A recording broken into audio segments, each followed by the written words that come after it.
Gar, is it time? Because we said 2 other times we were going to watch Gamera Guardian of the Universe, and you pulled the rug out from under me, and it hurt, Gar. It hurt so much. I can't do it again. Is it time? You know what? I don't think so. I'm gonna leave!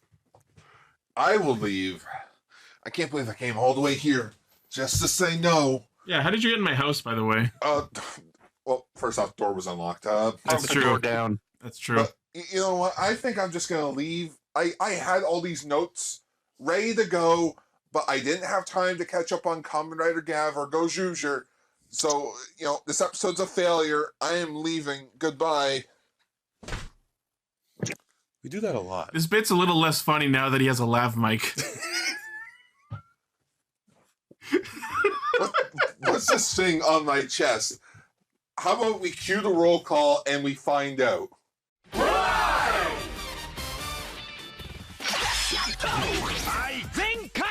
Connect. Loading. Broadcast. Perfect! Show running super savant. Level up. Bluecaster, super Ichi. Loudon Online. Greycaster, Robolane. Researcher of the Tokuverse. Yellowcaster, Ultra Guard. Trauma Inducer, Northcaster, Saga. Combining comedy and critique. On air since 2014. Radio Sentai Castranger. Welcome to Radio Sentai Castranger, episode 550. Woo, baby! Woo! It's episode Fish. The basculin. There's actually 3 versions of I like basketball. Basculin a lot. There he is. Red, blue, and drugged. The 3 colors. The colors of America. Oh, you're right. Yeah. Oh my god. I'm surprised that didn't have an evolution. Episode less cool Carvana. I don't know about that. I like Sharpedo. I like Sharpedo more. Red, blue, and Basculin Rick. I thought you were just gonna say red, blue, and You know what there needs to be? There needs to be a Pokemon character of the day who's based off that guy from River Monsters, and all he does is like catch fish Pokemon all day long. Oh. Anyway, we're a bunch of trout who swim upstream every week to talk about Kamen Rider Super Sentai and a third thing. Damn straight we are. And I'm a bear that eats fish. It's Vegas! We got a good old resident bear. Which is hilariously on theme because this was a Mashiro episode of Gozyuger this week. Oh, yes. The bears, they are among us. This ain't over. Bears. Obligatory Among Us joke. Oh, yeah, I thought you had the alarm. I don't even care enough to reach over and push the fucking button. It's not on there anymore. Oh, I think it's still on here. Oh. Hold on, now you've challenged me. There. You had to motivate me to do it. That's what I do. Yeah, all right. So our topics this week are Gavv, episode 49, Gozyuger 27, and our feature topic, finally, it's the Gamera movie. We did it! Yay! I mean, one of the Gamera movies. One of a trilogy. There's more of these? There's 12 of these. Well, yeah, the one we watched years ago was the first original one. There's more than one of these? There's more than one series of these. There's like 9 of them, I think. 12. You can watch most of them on Mystery Science Theater 3000. We were supposed to get one in like 2018, but then fucking Shin Godzilla was coming out and they were too fucking afraid to make it, so they were like, nope, we're not doing it. I love that the bit I was doing was just the capacity of my memory shrinking per sentence. There's 12. There's how many? If you remember, we watched the original Gamera movie. We were like, "Wait, how the fuck are they gonna like destroy him?" And then they launched him into space, and we were like, "They launched him into space!" Oh yeah, Plan X. Plan X. I remember that. So instead of watching the movies where it's Gamera versus whatever monster we came up with out of the Super Rise trash can, We came up with their version of the Digimon movie. We essentially watched what is, to me, one of the greatest monster movies of all time. I'm up there with you. I concur. Oh yeah. I mean, if I could redub any movie, it would be the scene with Nicolas Cage and Pedro Pascal from like their 2022 movie. Oh, yeah. It's just like, what is your third favorite movie of all time? Gamera, Guardian of the Universe. Bullshit! I don't even understand. Godzilla -1. Gamera, Guardian of the Universe. How you line that up? It made me want to be a better man. I have no idea what's happening. It's a funny fucking bit from a movie. It's a movie Nick Cage did where he plays himself and he basically becomes best friends with a drug dealer because he pays him $1 million to do it. And the drug dealer is played by Pedro Pascal. So Drug lord, we should say. Okay. Basically, an average Tuesday for Nicolas Cage. Yeah. It's a pretty fun movie, in my opinion, if you like Nick Cage. So It's got one of those annoying titles, though, like the unbearable weight of talent or something. It's one of those titles Yeah, I where think you it's- don't even remember it. yeah, the unbearing weight of massive talent. That's it. Yeah. From what I saw from this Gamera movie, it was Gamera's 3 pet birds got loose and he wanted to get them back. That's what I saw. Well, we'll get to that, but first let's start at the beginning with some news mode. I have to switch now because he may be going to a different folder. News mode. There we go. All right. As we get closer to Kamen Rider Zets, we are getting more announcements of Zets adjacent projects. And now we have the announcement of the Zets spin-off series of sisters sub-stories. I'm just going to call it Kamen Rider ZS's. The show's It's not the even agent- fucking out yet, and they already announced the spinoff. That's the name of the game they, these they days, already sir. showed the theme song. They showed spin-offs. They've showed all the toys, suits. You got to get people hyped now. So this was announced by the Toei Tokusatsu fan club That's me. That's me with Zets right now. with the gun. I'm fucking done with this shit. Boy, I slut. didn't even start yet, and I'm already sick of your shit. I think Gar's being a little bit. I see someone did my work for me. Oh my god! I was gonna have him fly in That's the what- sky. This but is that good works too, though. This is good too. But yeah, I was thinking have it like fly towards them. Yeah, He's right he's getting awful close. I want okay. I'm gonna put it to the chat. Sorry, because I just think someone do the picture of me holding the turtle, but make that Gamera that I'm holding, please, if you can. Yeah. And then what we do is we take that Photoshop and put that in the window. It's all coming together. Anyways, let's Gamera later. We got a lot to talk about. So, Kamen Rider Z's series of sisters sub-story, Agent Minami. That tells us there's going to be other episodes of the sub-story series.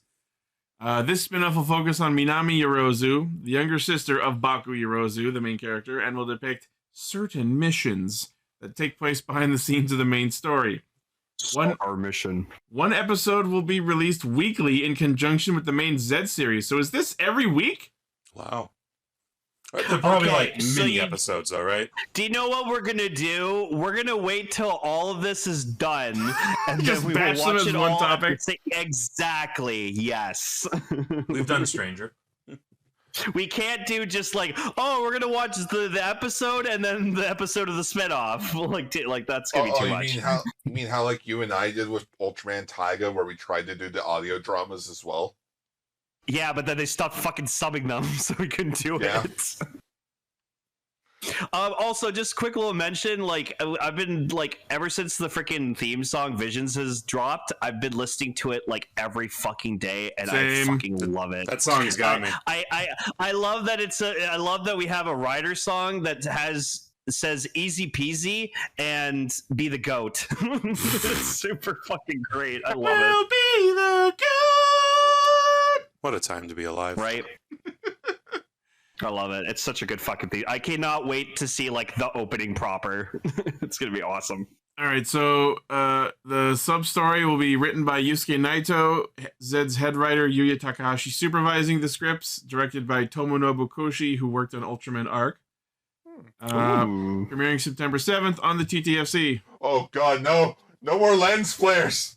Please. Oh no, yeah. Oh That's no, what's go- having an office with windows and you can't see outside because it's too bright. That's what's gonna come out of the gun. She's gonna shoot lens flares. That was the biggest complaint we had when we talked about the first episode of ARC. Everyone was just like, I hate that you can't see outside when they're in the office. And according to this one screenshot, they're also gonna fight over the laundry. Riveting. Yeah.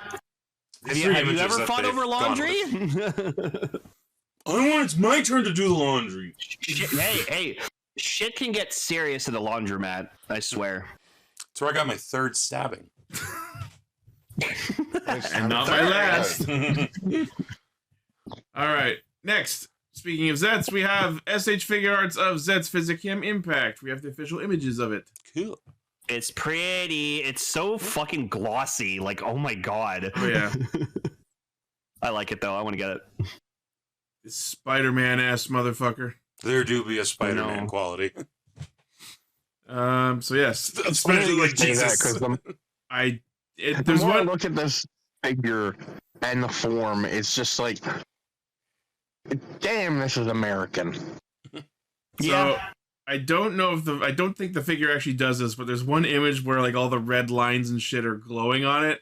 Yeah, I doubt the figure actually does I that. think that's just like No. for show. Yeah. It's just to look cool. Yeah, they always Buzz do that. Lightyear glows in the dark. 150 millimeters tall, comes with the Breakum Zetzer, interchangeable hands. The impact capsule can be removed and loaded into the Zetzer. 7150 yen December release, just in time for Primbus. Look at that, Gar. It's a base rider figure release with his weapon. You have to buy something else to get his weapon. Yeah, because Tamashii Nations probably realized maybe we shouldn't release more figures just so that you complete one figure. That's because the other forms will come with those weapons. Yeah, that's Yeah, I probably can't remember what I can't remember what figure art it was, but it like pissed Gar off. He's like, "You mean to tell me I have to buy fucking this if I want to get the other main rider's weapon?" Like, that's stupid. He was Gavv. Probably. Hail, hail, consumerism. Land I didn't make up. Which is funny because we're going to be talking about consumerism later in news mode. We will be. All right. Next, Premium DX Geats Buster QB9.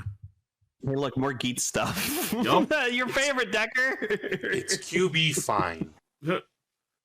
So Premium Bandai posted the images of the Premium DX Geats QB9, which is the weapon of Geats 9. It is larger than the DX toy, recreating the proportion seen in the series. Yup. 2.2 times longer and 2.7 times heavier than the DX version. Giggity. Sweet. Blade mode 88. I'm looking at the comparison image, and it's just like so tiny. Yeah. Oh no, this is my favorite when they do these like toy releases and they just show like, oh, here's the new version compared to the original. I love these pictures. Oh wow, the DX one is fucking tiny. Yeah, no, the we guy got she tells you fucking not to worry about. I think we make that joke We got literally fucking every time. scammed. We do. Yeah. And I never get tired of it. I like going with the Clinton monument next to the Obama monument.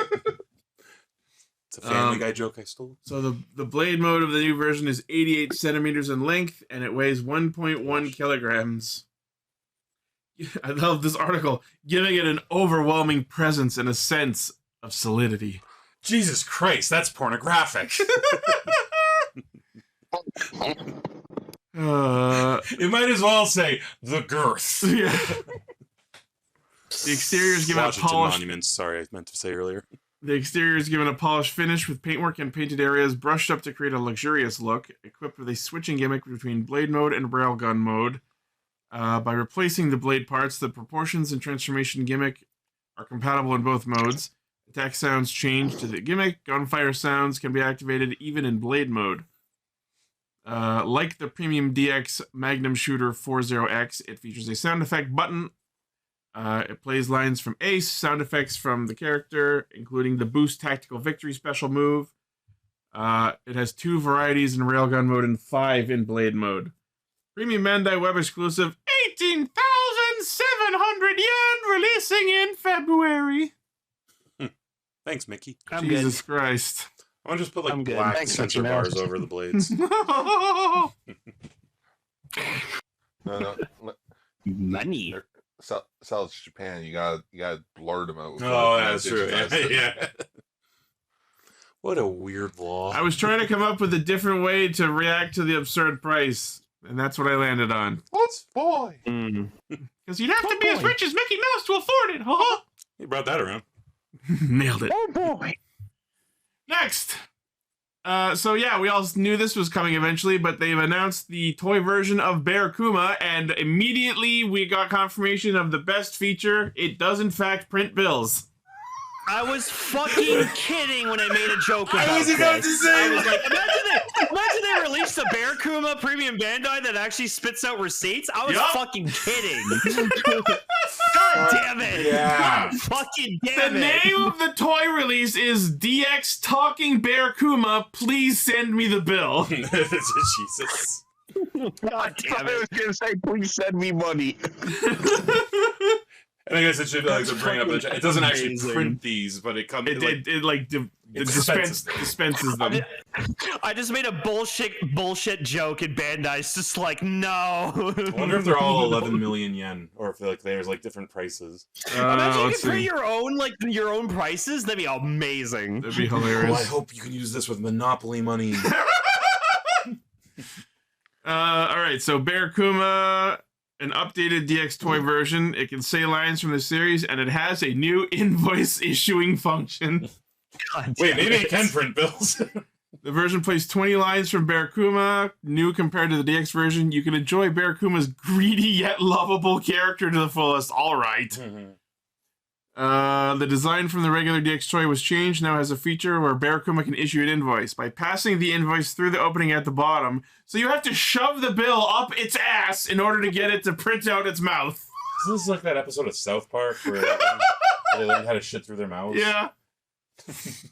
This release comes with 2 invoice replicas. Okay, so both of those. I guess they're Okay. both the same amount. It's a start. Yeah. We can print out our own different ones to replace it. I'm sure it's also believe like they did this. probably like not just paper too, so like it's not just gonna get all messed up in the innards of your bear. And since this is basically the same as the DX version minus the added function, you can still actually transform it and combine it with Gudeban to form Gudeban Bear Kuma Go. I wonder if you can still feed the receipt through it when it's transformed. Oh no, I don't want to think where it comes out next. Premium. I would love if in the show one day Bear Kuma, they're just fighting a giant number 1, and Bear Kuma's big, and he just fucking Prints out a giant bill. spits out a giant fucking bill. Genuinely surprised they haven't done that. Now it's gonna happen. They have Yeah. to. It's gotta happen. You put that out into the ether. Yeah. Premium Bandai web exclusive 6,600 yen, releasing in January. Bear. God, the show's gonna be almost over by the time this comes out. January. Bears will be coming out of their head. Nice one. I have no idea who that is. You little shady. Next, speaking of Gudeban, apparently they're releasing Tega Naguru, aka Gudeban in his emo phase. Yeah, that's like, well, that's like his original form, right? Yeah. Yeah. Tega Naguru. So his infant emo phase. Yeah. So yes, this is a black and red reskin of Gudeban. It features it does have some different parts. It features a brand new molding and paint color scheme. Has character lines unique to this version. It can also transform and do special moves. Sounds unique to Tega Naguru are activated when you transform and play its special moves, and has its unique robot form. And then, of course, it is also compatible with the Tega Sword and Tega June. So there's the version combined with Tega Sword, and the version with Tega June. It looks better with. I like it comes with like a Gozyuger polar ring, so you can kind of get an idea of what like Gozyuger polar would look like in this color scheme. It looks sick. I like that people in the Discord have called that version just Gozyuger Bear, because it would be like a black bear. I was about to say, is this just a black bear? Because if so, I Yeah. will buy this. Yes. And yep, someone's already shopped what the Ranger suit would look like. That's Sexy. awesome, dude. That's sick. Yep, that's pretty I good. love that. Maybe if he ever gets like turned evil, that's what he'll turn into. Ooh. Because you know every Sentai That's has just- that one episode or special where they get turned evil. That's just me as a Gozyuger. Effectively. Yeah. In terms of the combinations, I think this version combined with Tega Sword looks good, but I think the original Gurebon combined with Tega Jun looks better. I like this one. But yes, very, very cool. Cool. Comes with Sentai Ring Goju Polar Tega Naguru version, premium Bandai web exclusive, 7150 yen, March release. I really think Bundario was way more popular than we think, and that's why they're gonna keep doing this like living Megazord thing for what was the other one? Zenkaiger that Yeah. did that? Yeah. Zenkaiger, Kira Major, Technically, the Dawn brothers, they turned into the mechs. King Oger had. They were living beasts. No, but I'm talking like The talking, like mascots. the talking mascot type character. Oh, yeah. Goanger was a big one. Yeah. Obviously, it hasn't been done before, but I think with Kira Major. I think Bundario was a very popular one, which is why I think we're going to keep seeing it for. Obviously, we're seeing it now and maybe even later for who knows how long. I wouldn't count Abba Ranger. Their dinosaurs weren't their like talking companions outside of combat. And none of them made curry. Ryu Soldier maybe because Tiramigo just hung around for some reason. He's a special. Anyways, yeah. Next, so we're getting another Kamen Rider Girls remix. Oh. This one is a Halloween party. Oh. I like Halloween. Okay. Let's see. So, in this installment, Shizuka from Kiva receives an invitation to a Halloween party. No matter how many times she throws it away, it keeps coming back to her. She consults Akiko from Double. Akiko infiltrates the Halloween party with the new members of the Girls Remix, which include Rine and Nayuta from the previous episode. The host of the party is a surprise! ! Exclamation point. What kind of part will the Girls Remix experience? I'm supposed to say party. Also joining this Girls Remix is Sara Sakurai from Geats, Tycoon's sister. Oh. Yeah. In addition, they will be facing Mime from Gotchard. I don't remember who that was. Glotta from Gavv. And Koyomi from Wizard. Okay. Didn't she die? She was never really alive. What do you mean? I hate her. Halloween It was alive Wizard to Go-Go. Haruto. I'm not high-fiving you. Like the previous Girls Remix projects, this is again written by Hiroki Uchida, who worked on Gotchard, and directed by good old Koichi Sakamoto. Surprise, surprise, Halloween Party is premiering in October on the TTFC. Spooky. With more information coming out September 12th. Yeah. Kinda spooky. Spooky, women are scary. To this audience? Most likely. I mean, if you saw that King of the Hill revival episode. Yeah. I did watch that. I've watched the episodes that have been out so far. When are we going to talk about that on Castranger? Yes. Maybe the sideshow. Well-loved tokusatsu series, King of Zahiru. we'll It call is Texas anime. I will say, Junichiro cameoed for 5 seconds. I saw that. That was great. Anyways. Castranger Diallo. Oh. Sorry? Mime, whatever her name is, she was one of the villains from the From the legend. The Legend arc, I just remembered looking at her with the katana. She was one of the villains who were like turning into the previous villain writers. Oh yeah, she's never 100. 100. Didn't she also 100. die? Yes. And the special doesn't. She was really care murdered by about- Zane. Well, maybe that's the Oh yeah, point. Zane killed her. That's right. Lotta died. Yeah. Oh Maybe yeah. They're undead. It's Halloween. They're Zambos. They're spooks! They're Zambos. It might actually be that. They're Zambos. They're They were zombers. dead. They're They figured Zambos. it out. I legit think they Except figured for it the out. one for Actually, living, yeah, 'cause and she in was the never alive to begin with. Because in the last one, Marika was around and she died, so yeah, there's some more revival shit happening. Technically, Marika in that special was a clone. Yeah, so maybe these are clones too. Oh. Pokes them in the eye with a stick. They're undead, all right. Could have been a giant lizard. Just one of them starts speaking. Lizard, all the lizard, other girls. lizard, No! lizard, lizard. Lizard. Next! Voltus 5! What just happened? I don't know. I went to go make a joke. I don't Oh, like it it. looks pretty. So yeah, Conehead Megazord over here. Soul of Chogokin GX118 Voltes 5. Bandai Tamashii Nations posted official images. Appearance based on the live action series. Gimme. It's pretty nice. Gimme. Transforms. It's got sword. It's got whips. It's got cannons. the yo-yos. Tops. It's got Beyblades. Let her rip. The canopies of the Volt Cruiser and Volt Lander are reversible, allowing you to recreate the presence or absence of shutters without the need to replace them. Nice. It's got weapons. It's got Beyblade. It's got a mom who's willing to sacrifice herself for her children.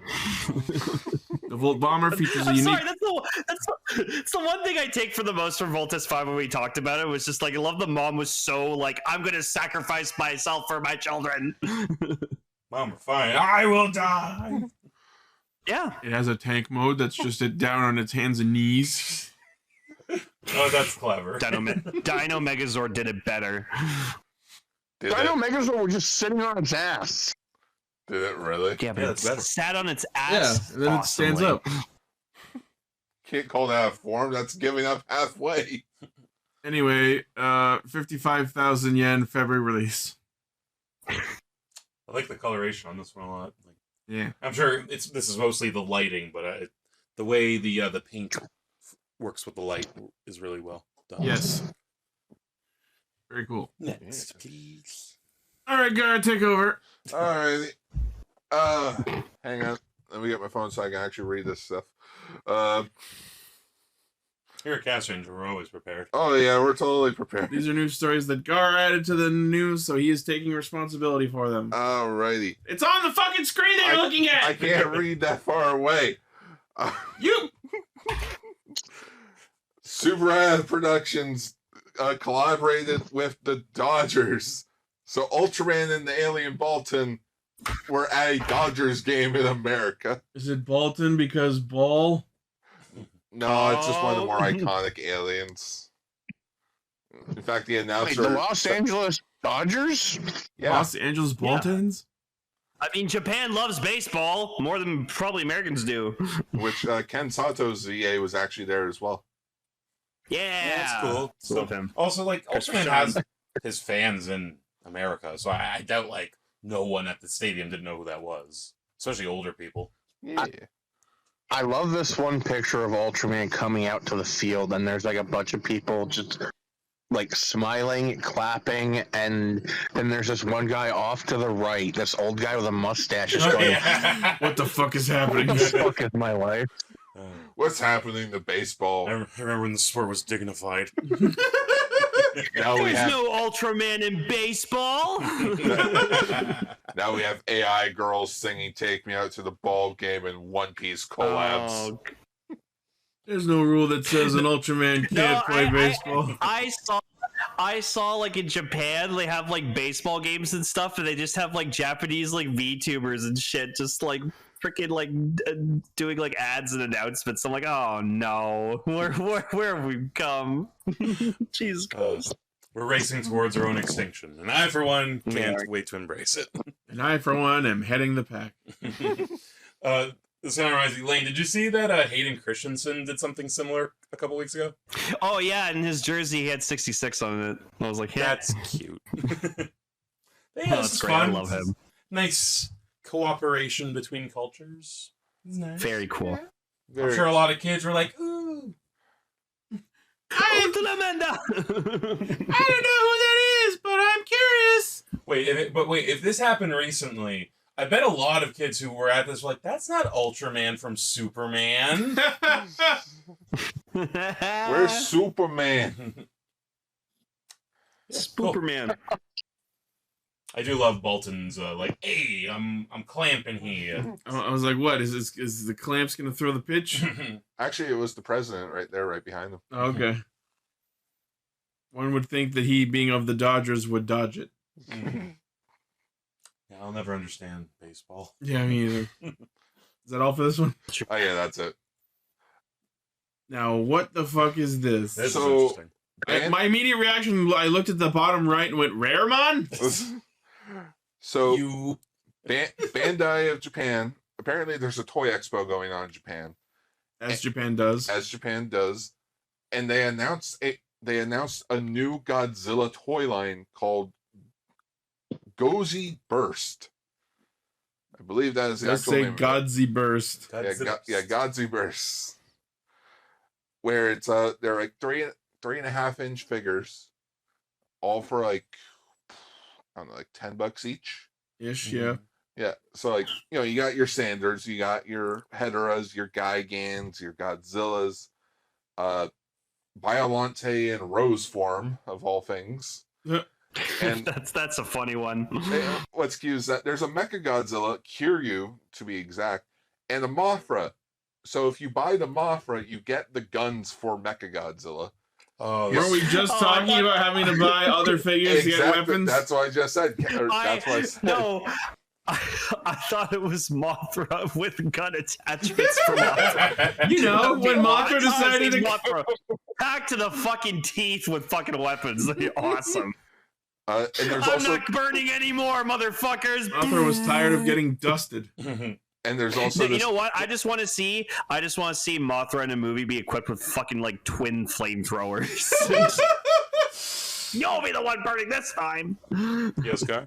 and there's also one more pack where it's like an accessory kit for like all the smaller kaijus, like Larva Mothra, Kamacuras, and something called Scorurus. It says Shockirus in this Shockirus? auto translator. Oh, Chakras is that actually sounds familiar. What's that from? Shockirus, Damn it, Tucker Shockirus. beat me to it.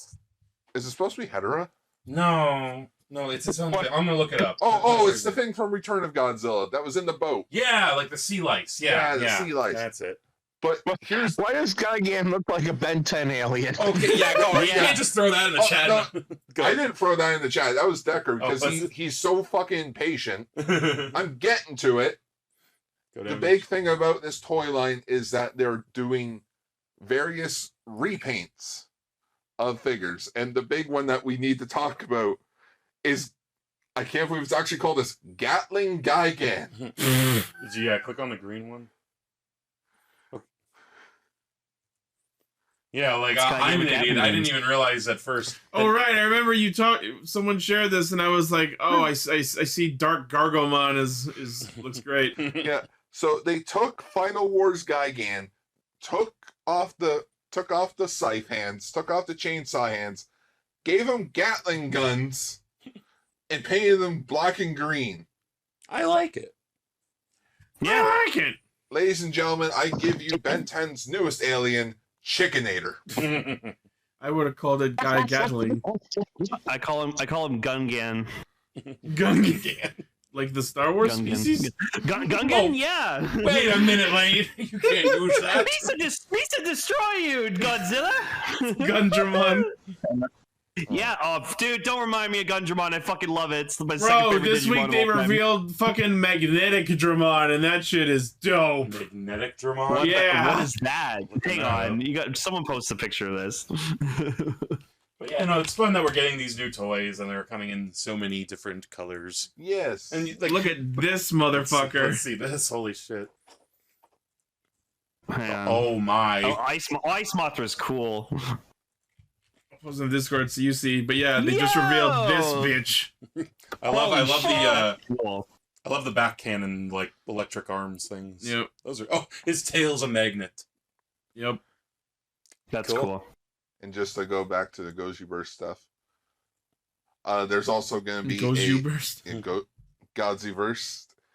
There's going to be something called the Imagination set, which is a bunch of repaints that we weren't really playing on. So if you click on that, it's like I want to say it's a set because What they the have fuck them. is that? So Cute. you got Atomic Heat Ray version Godzilla from '91. A red and black redeco of Kiryu from Mechagodzilla, which That's looks rad. like Asuna's Asuna from Evangelion. Asuka. Yeah. Oh yeah, they did. You said Asuna. I was like, talking about Sword? Evangelion? Yeah. You got something called Arctic Mothra, That's cool. which that looks nice. Gamera. And then you have and Furbus. Lava Magma Hetera. Yeah, it's just Hetero if he was made of fucking like magma. That's sick. Lava Furbus. And he even comes with a attachment on his right hand that turns into like the little flying version of him. Oh, that's cool. Aw. Ichi, I know you're not super into the Godzilla movies, but I think just from the design perspective, I think you'd love Kiryu. I do like that design. Yeah. It's really cool. It has I this, always cannon that acknowledge shoots ice beam out of it. Kiryu is the best Mechagodzilla. This thing looks like if the Metal Heroes had Megazords. Kind of works that way too. But yeah, these toys will be coming out in November, just in time for Godzilla Day this year, in which Toho announced. Some of them say September, though. Oh, do they? Oh yeah, late September. Most of them are September 20th, and some of them are like early mid-November. Gatling Gaigan is in November, so we'll have to wait till November to get the best. For the crown. The crown I prince. think I'm definitely gonna pick up Hetero because Hetero is my favorite Godzilla kaiju. So I even like when like with Kiryu, like one of the advertising photos on it is guns not available. Oops. Yeah, can't these have are cool. can't have Kiryu without his fucking guns, man. Well, like, they're too I'm gonna bad. get the Mothra one just to see if I can like wedge the gun piece on top of it. Oh, for me, if I was gonna get a Mothra, I'd get Larva Mothra because Larva Mothra is fucking awesome. See, you say Kiryu, and my brain goes, you can't have Kiryu without Mijima from Yakuza. Yeah. Okay. Majima. Someone's been playing too much That's how much Yakuza. That's how much I've played the game. Megamon, yes, Godzilla is in a new SRW game. That makes sense. Oh, and there's also going to be a new It's short Godzilla Ultima. for Godzilla Day, where they remade the Millennium suit. You said Millennium. My brain went to which Millennium item? The Millennium Arrow. Anyway, that's cool though. Yeah. And that's the news. Yeah. Wait a minute, wasn't there something about a Power Ranger collab that's like? Yeah, and I told you to send me a link. Next week. We'll talk about it next week. Yeah. There are so many. Turtle outside and we will fight it. Okay. All right, report We'll back. see you. Report back later. All right, Gavv time. Juicy. We're good at this. So the only scene I could compare with like Shoma like complaining to Longo about like not honoring his promise was just that scene from Force Unleashed when like Darth Vader shows up and like to like Starkiller and he just goes, "You promised to stay away." And Darth Vader just goes, "I lied." That's all that reminded me of. I lied. One thing I didn't mention last week that I wanted to mention this week. It's so funny that like I because I was in a hurry watching the episodes last week, I skipped through the openings, which means I did not notice until this week's episode that yes, they did in fact update the openings, so Nyelv is among the dusted.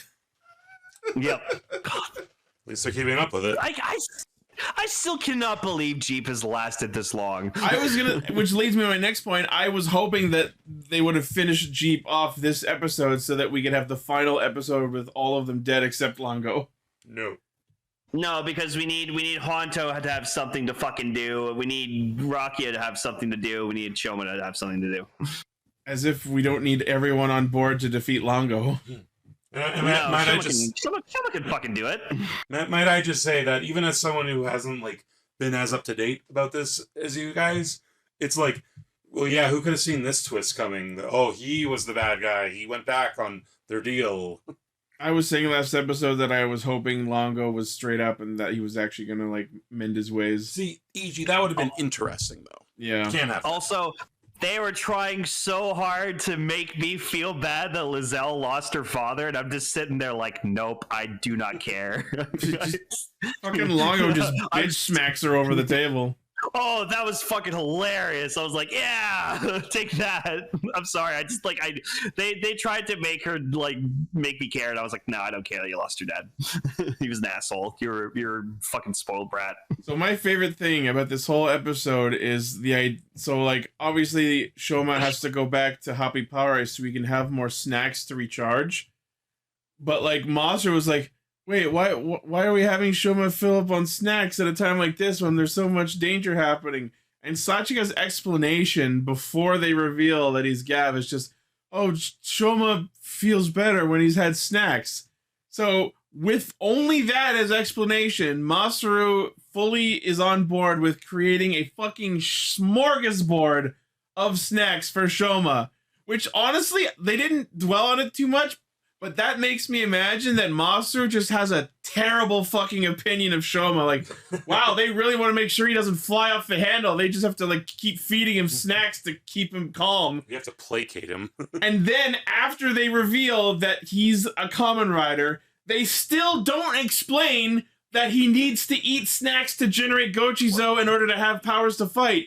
So even after he knows that he's a Kamen Rider, he still has no fucking clue why they're making snacks for him. Wait, going ahead a little. I thought he did see the Gavv and everything. He did see the Gavv, but it wasn't until way later, if at all. We'll get to that, but yeah, like, or to me, it's just like, well, you never heard of stress eating? It's just like, I do it all the time. Wow, there's thousands of people are in danger, but we have to spend our time feeding my nephew because he's sad. Is he hitting you? Oh man. Yeah, so Shoma comes home to a feast, but then he decides, let's make cotton candy instead. And this is actually where they do something kind of fucking genius. So he like zertzes the antidote into the ingredients for the cotton candy, and that gives the new power-up the ability to spread the antivirus, which I think is fucking genius. This means they could have been spending the whole show adding like custom effects to all of the power-ups that the show's had.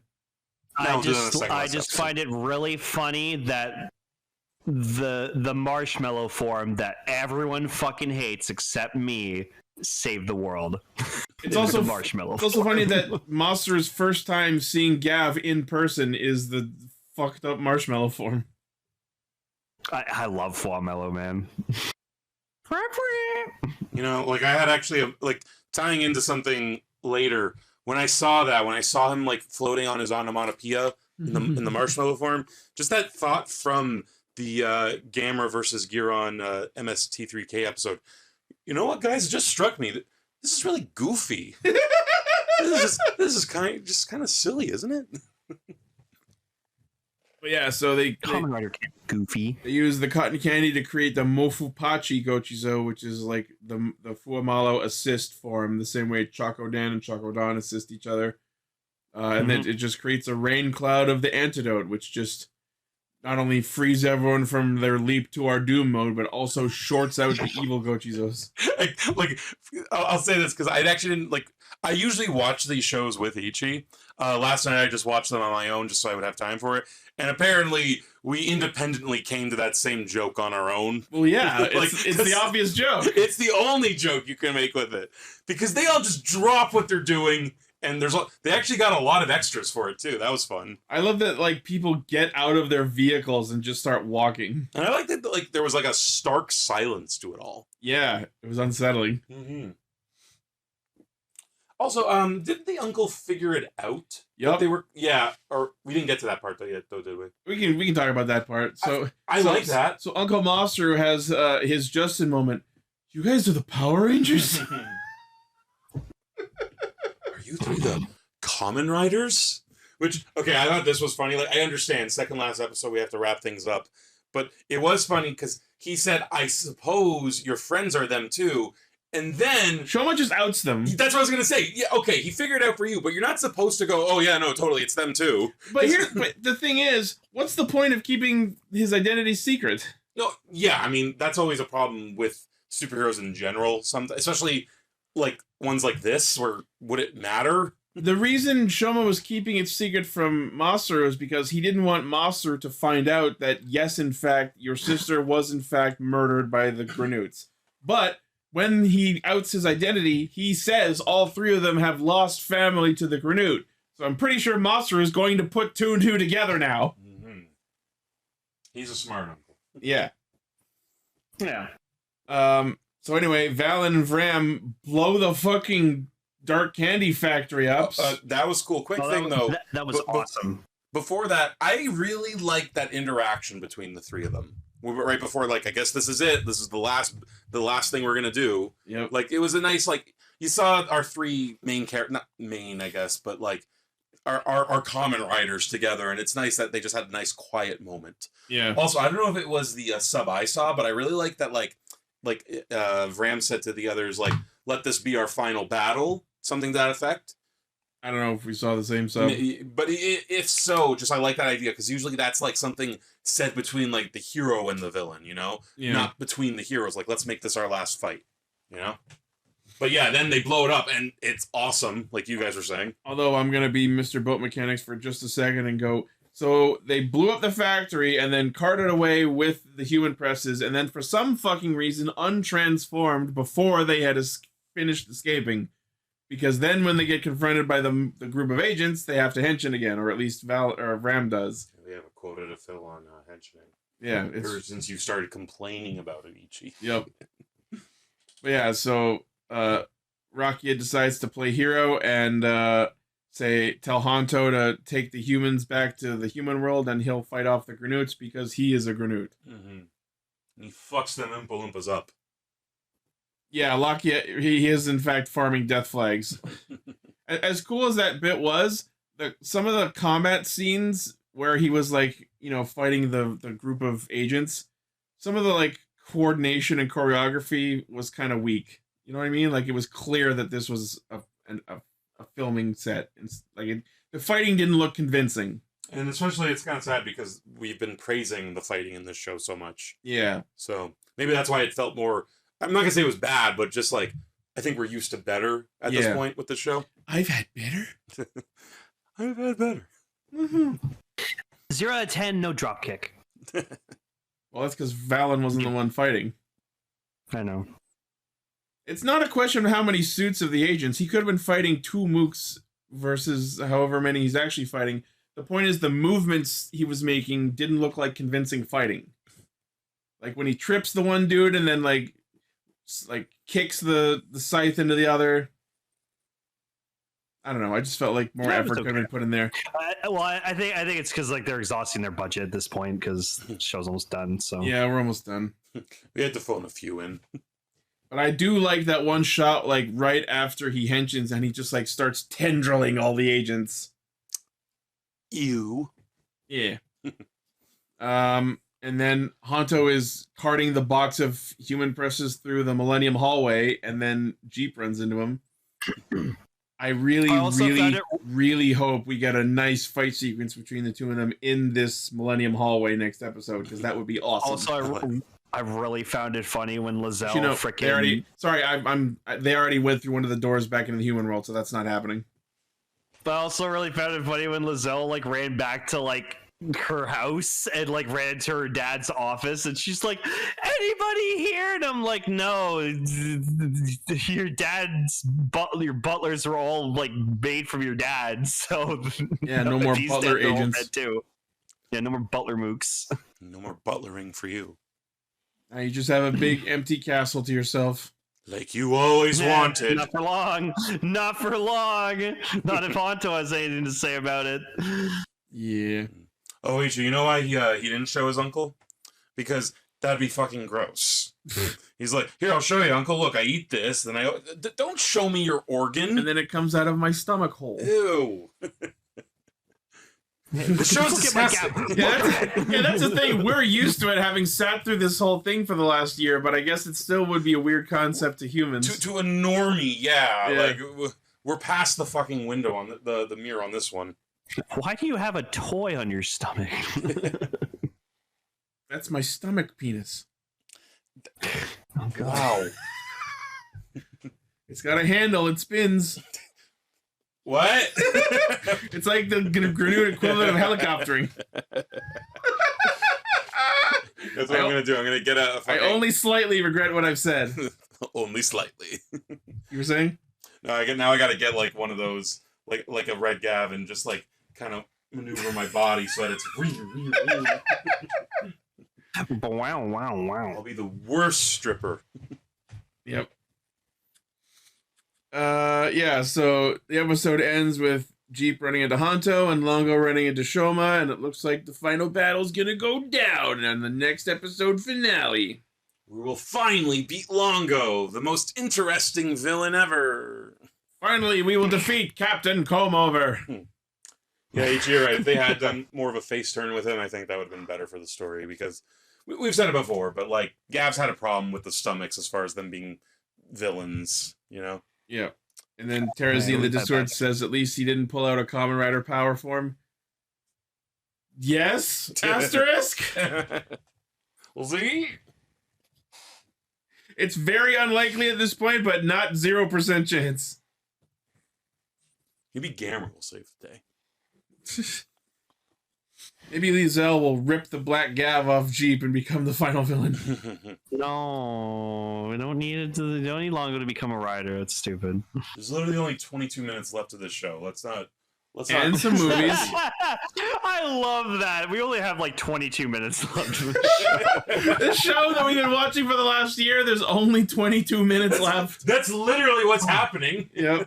That's so funny. Good job, Cell. That was funny. Plus the movies and crossovers and specials. But those don't And the V count. cinemas. It's never truly over. It's No one's ever never really gone. over. It's never over. Until you're 90. Until you're 9. All right, so yes, next week is the Gavv finale. We will finally be done with this snack guzzling twink. Wow. I've been holding that in all year.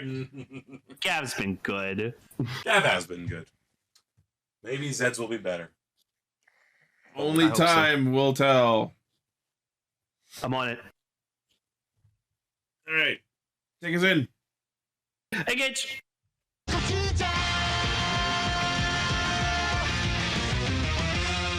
So on So we one, gotta give Bouquet something to do.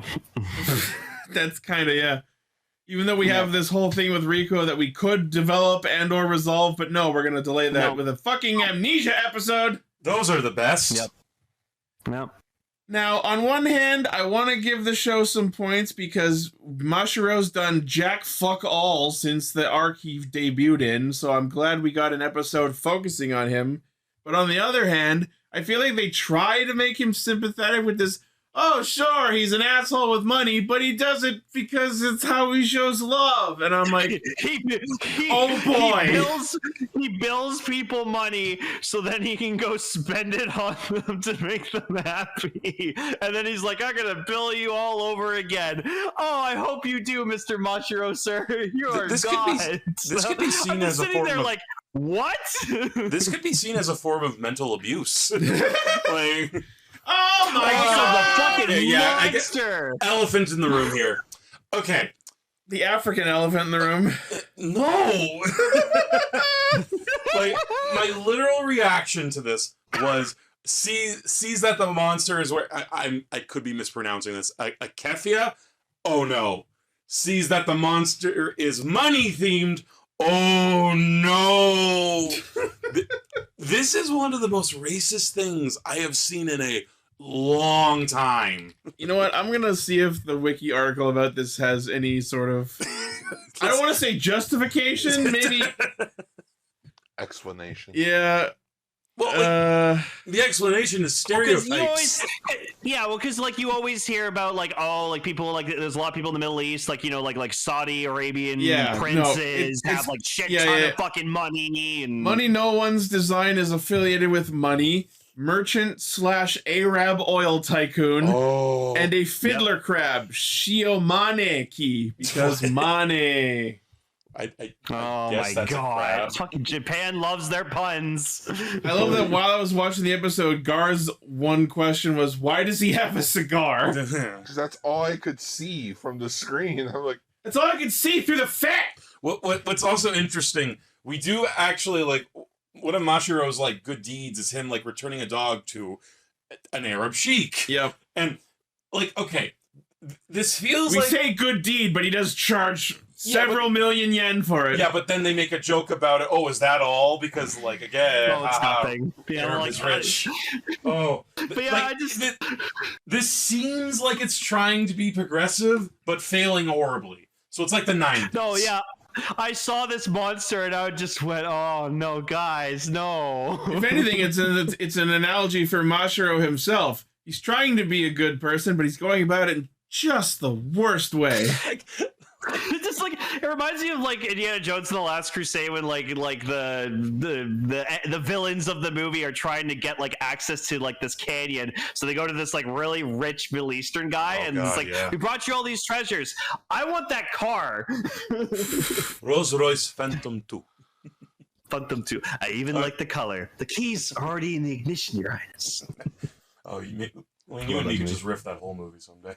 Oh, fuck I like yeah. what Tom put in the chat too. Yeah, he does kind of have this. See, at least this one, yeah, he's meant to be like a mafioso, but he's not like slurping spaghetti. Like, Yeah, no, this guy that Tom showed, that's the actual villain of Time Ranger. Like, this is the opposite to Yeah. Rancic. The time toad. He's like a total crime boss. oh dear.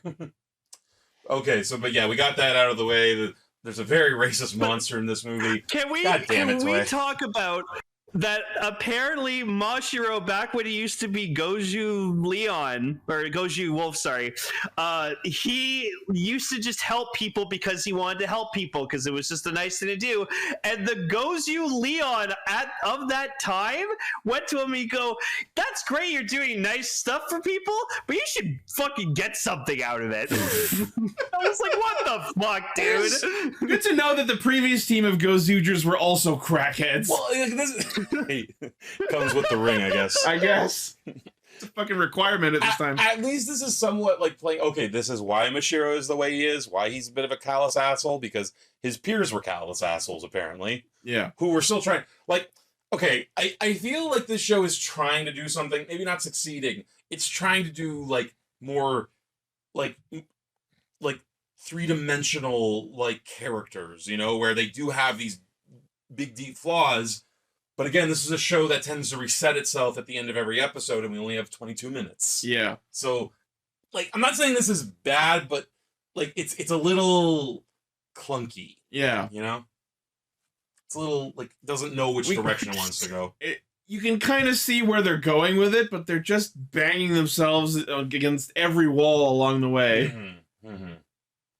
But yeah, so then they also so they bring Kuon back into the episode, into the show, and it's like, all right, cool, but just for a moment of him like Fucking shooting barely. Bouquet in the back, causing her amnesia, and then like the Gozyugers get an invitation to go to his company, and they're like, and Horror's just like, yeah, let's go fucking fuck Kuon's shit up, and then they go, and he's not there. He's in, I think they said he's in like Philadelphia. They say he's away in Philadelphia, which is hilarious because this week I've been watching Always Sunny. Oh yeah, I went to go see Rocky do his like 48th But comeback. like, if he wasn't gonna be there, what was the reason to invite them? Was it actually just to fight with his fucking number two? Correct me if I'm wrong. Didn't they even say it's a trap? Well, that's just because they assume anything a villain sends them is a trap. That's what I mean. Which is a fair assumption. I think he sprung the trap because, like, spoiler, it turns out Kuon is also a ring bearer, right? Well, that's not Kuon, that's Setsuna. Kuon is the... Right, sorry. Yeah, Kuon is Gunhead. Yes. Right. Okay, sorry. This guy, his assistant, is a ring bearer. Yes. I think it was as simple as he wanted their rings. And Oh, while sure. Kuon was out of the way, it's like... Also, he's played by Kirame Blue. Yes, this is the same actor who played Shigeru, aka Kirame Blue. It's great to see another previous Sentai actor, and I'm just happy to see him because he's a great actor. And they even had a little nod to it because when he henshins into Universe Battle Japan, the last motion that he does during his transformation is like a reference to the Kirame Go. That's cute. Yeah. Also, I like when they show up and they realize Kuon's not fucking there. Horror's just like, well, fuck this, we're out of here. Fuck and this shit, he just I'm stops them and goes, no, we're gonna stay here and see what they want. I love that Kinjiro was just genuinely interested in like the company and what they did. I mean, I haven't been this impressed since color TV. he said that. Yeah, he's like, I want to see what this AI is all about, and I was like, no. And then they show them their fucking doctor robots, and I'm like, this is just human gears again. Yeah, it's just heat intelligence. So has that just been Green's whole shtick this entire time? Yeah. Look at the modern technology. Yes. I hate him. You're alone. Well, because like you gotta remember, he's still old as shit. He just has the appearance of his younger self. I know, but you can only do that so many times until it's like, okay, You think they don't something spam else. it. Anyways, I was happy just to see Battle Japan again because that's one of my favorite red like suits in Sentai period because it's just, really? it's so fucking cool. Very superhero. So good. I don't like it. Is it because it's too I white? love it. Love the helmet. That's a love the fact. scarf. That's love a the whole factor. outfit.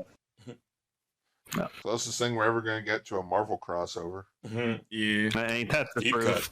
But I will say, what he does after becoming Battle Fever is pretty fucking rad. Did you say Battlefield? Oh yeah. Battle Japan, Battle Fever. It's the team name is close enough. Battle Stacy. Yes, because he summons a bunch of flying armor pieces from the ceiling and transforms into Killer Battle Japan with pieces taken from the Stay Caesar suit, which is hilarious because Stay Caesar's design was inspired by Battle Japan. We're going deeper, Leo. Or is it? Oh Ouroboros? yeah, Stay It Caesar just was one goes of the back like around. coolest suit designs of Zenkaiger. So. Although I will say, the one thing I hate about this suit is how it gives him a frowny mouth, which immediately reminds me of Great Zed from fucking Dogengers. I was thinking that. Yeah, that's why I like it because it's Great Zed. That's awesome. James Rolfe. Thank you, Ichi. Speaking of pizza cucks. Pizza cups. Pizza cuckoo. Yeah, pizza cuckoo. I do want to talk about one thing from earlier on, like at the beginning with Bouquet. Uh-huh. Like I did like. Okay, first of all, I like that. Like the goddess was like, "You will love me," and she's like, "Why do you? If you're so powerful, why do you need my love?" Like, and I just love that because that's Bouquet's version of what does God need with a starship? You don't understand me, Mom! And that's why I love him! that's why she smote him. Yeah. Smote her. Well, she sent Kuan to smite her. That's true. Okay, and legit awesome shot where just that like it was like something out of like a mafia movie where it Where just, he just clicks the back of her head? Yeah, it's like the camera was like, whoa, I was actually shocked. Yeah, that was cool. And then just execution style gives her amnesia. just he's a human. You're a bride. It could never be. Mommy, I love her. No. Okay, well, I also want to go to the ending because it was like we'll get to like the monster fight and shit because it's kind of funny. But like, I love that like he summons fucking Gudabong and he just goes, "Fuck you! You don't want to use me. You were in my dad for a bit, you piece of shit." That was great. He's just You followed my dad! Yeah, he's so fucking because he hasn't used him in a while, and so he realized like, yeah, you used my fucking dad before me, like you bastard. And he was so just straight upset up about jealous of Mashiro for hanging out with Bouquet. Yeah, because you have to fucking issues remember, he's like a newborn child. Kind of. Yeah. It's emotionally Yeah. stunted. Right, it's stunted, just emotionally immature. So yeah, that shit was funny. But yeah, so the lesson to be learned from this episode, everyone, is, if you have money, don't hoard it to yourself. Spend it. Spend it on other people, and then build them all over again for it. The cycle continues. You know, you could spend that money on amusing Toei products. Gozyuger's telling me to buy shit. I So thought you were about to say, you could buying spend shit. that money on the Castranger Patreon. That too. Or our merch. We have onesies. Yeah, onesies. Yeah, we got onesies. Actually, I gotta admit, I would buy Millionaire Water. Fucking Millionaire Water! Can we talk about that for a second? What absolutely hilarious horse shit. Because like the whole contest is who can make more money, which haven't they done that before? No, the first episode was who can steal the most treasures. That was it. All right. Yeah, it's whoever can make the most money. Like, they're doing their own thing. But I love that the monster, he's doing like a fucking Ponzi scheme. Yeah. Like, that was great. And, it's sweet-ass Water. logo. Yeah. And then the funniest part was like when they finish the fight and they're like comparing their stacks of money, and then because he didn't spend the money got sad, the money cried, and then the money died. You hear that, kids? Spend your money. You don't want your money to be sad. No. If you save your money, it will die. Hear me out. This millionaire water thing, this is something Frank Reynolds would have totally come up with. Absolutely! Yes. Millionaire water. No one will know the difference. I've been watching season 17 for the last week. It's good. It's so good. That's why they went to Philly, you're right. Yeah. Yeah. Did they make an Always Sunny reference? Jesus Christ. Well, okay. When I heard Philadelphia, what my mind went to, because I was like, I forgot briefly. Oh yeah, Mashiro is the boxer. I thought, wait a minute, is that actually a Rocky reference? But oh no, it was Kuon who went over. So yeah. So are we gonna? So when we get a Gozyuger adapted to Power Rangers someday, are we just gonna get fucking Danny DeVito to voice the monster? No, we need Danny DeVito to be cool. No. What the hell is Gozyuger? No. Danny DeVito is Bear Kuma. There we go. Guys, this is very simple. I want to hear Dave. You get Dennis as Lord Zed. You get Mac as Goldar. Oh my god. D is Rita. I would love to see the gang tries to defeat the Power Rangers. Someone make that title card. The gang fights the Power Rangers. And Charlie and Frank are spotting Babu. D's Rita, Dennis is Lord Zed, and so Rita's like, well, what if we make a monster out of like garbage or something like that? Lord Zed just looks at you. You haven't thought of the smell, you bitch.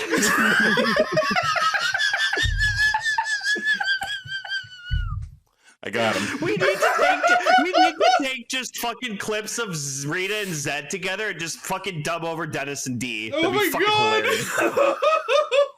Quick side tangent. I recently discovered the Japanese dub of the Mighty Morphin Power Ranger movie. You better believe I went to all the Ivan Ooze scenes. Oh fuck! I gotta see that. I'm gonna show you some of those later. Does he say Brady Bunch reunion? I didn't check that part. He doesn't say teenagers. Wow. You don't know what he says? What? Power Ranger. Like in English? Yeah. Anyways, I think we may have to do a feature topic of talking about the Japanese dub of the Power Rangers movie. Just saying. I'm interested. That'd be fun. Anyways, I just love that at the end, Bouquet just like starts questioning, "Am I a sinful woman?" Why am I wearing this wig? Reminding us once again that this is a show written by males who are terrible at writing for women. No, this is written by women. Oh, this was? Yeah. Okay. It's written by it's written. The head writer's the daughter of the guy who fucking did Dawn Brothers. Right. Unless someone else wrote this episode, maybe.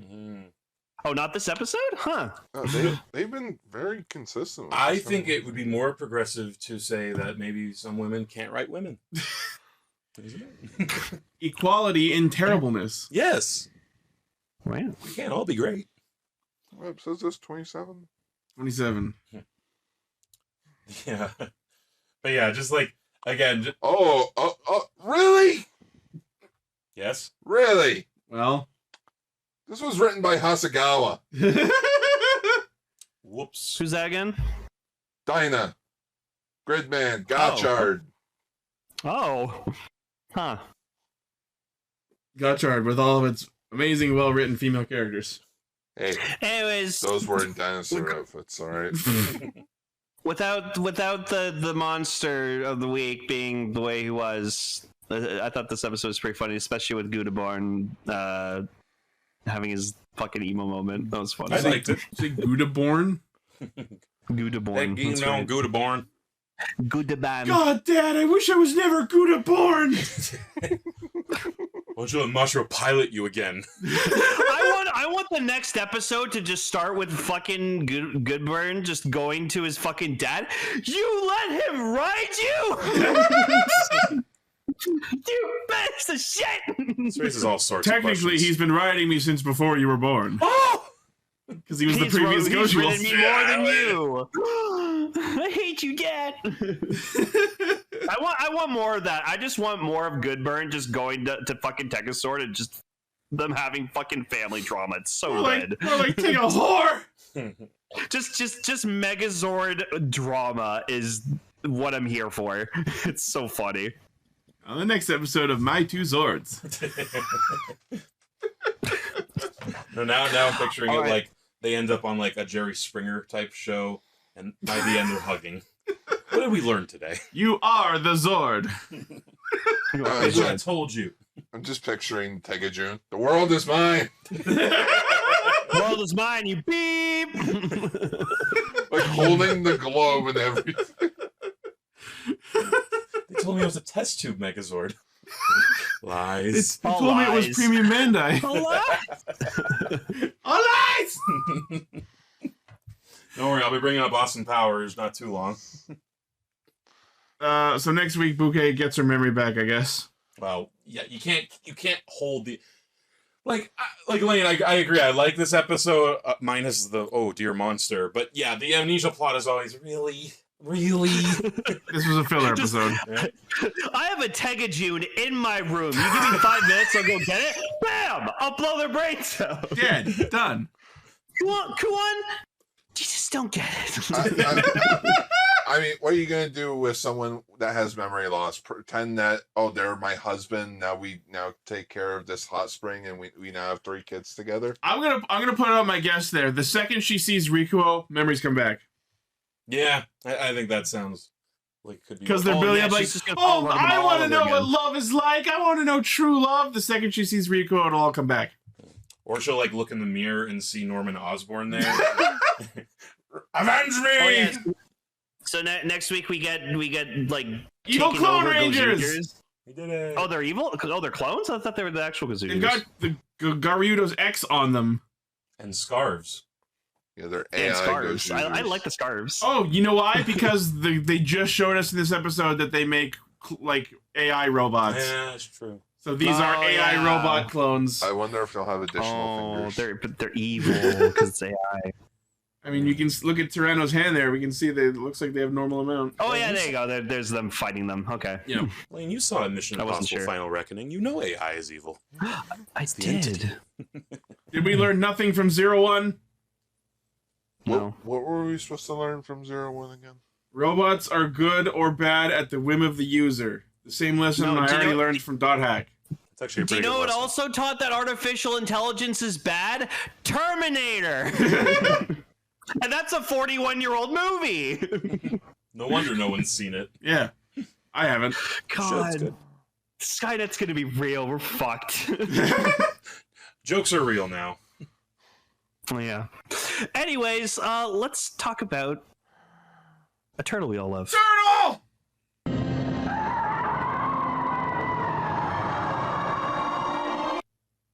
I think that bear's back too. Let's make sure he's on. Guys, a turtle kicked my ass. Yeah. Well, if it's this Did turtle- they throw a giant fireball at you? No, but he did try to stab me with like an elbow blade. I was gonna say, if it's this turtle you got your ass kicked in, you shouldn't feel any shame because this turtle's badass. All right. But I do feel Guard. sorry for you because he gets stronger. So Guard. allow me. Why are we Before here? before we go into the movie itself, I think what we should highlight is tell us the title of this movie and then tell us the Japanese title. I'm glad you asked because since I am here, you now get to hear me talk about the history of this movie. Garstery! The decade was the 1990s, and over in Japan, Toho Studios was in the midst of their Godzilla renaissance with a new movie coming out every December, with Godzilla vs. King Ghidorah, Godzilla vs. Mothra, Godzilla vs. Mechagodzilla, 1993 edition, and Godzilla vs. Space Godzilla. Not only were their films being successful, but the studio was also in the early stages of developing an original American Godzilla movie with TriStar. You all know how that went. It's a lot of fish. With the success Terribly. with the success of this new of these new Godzilla movies, it led to Daiei Film Company to start making plans to revive their own monster, Daimajin. No, I'm not kidding. That was their first plan. And then they realized, maybe we should go with Gamera first. Daimajin, which translates to Great Demon. Yes. Yeah.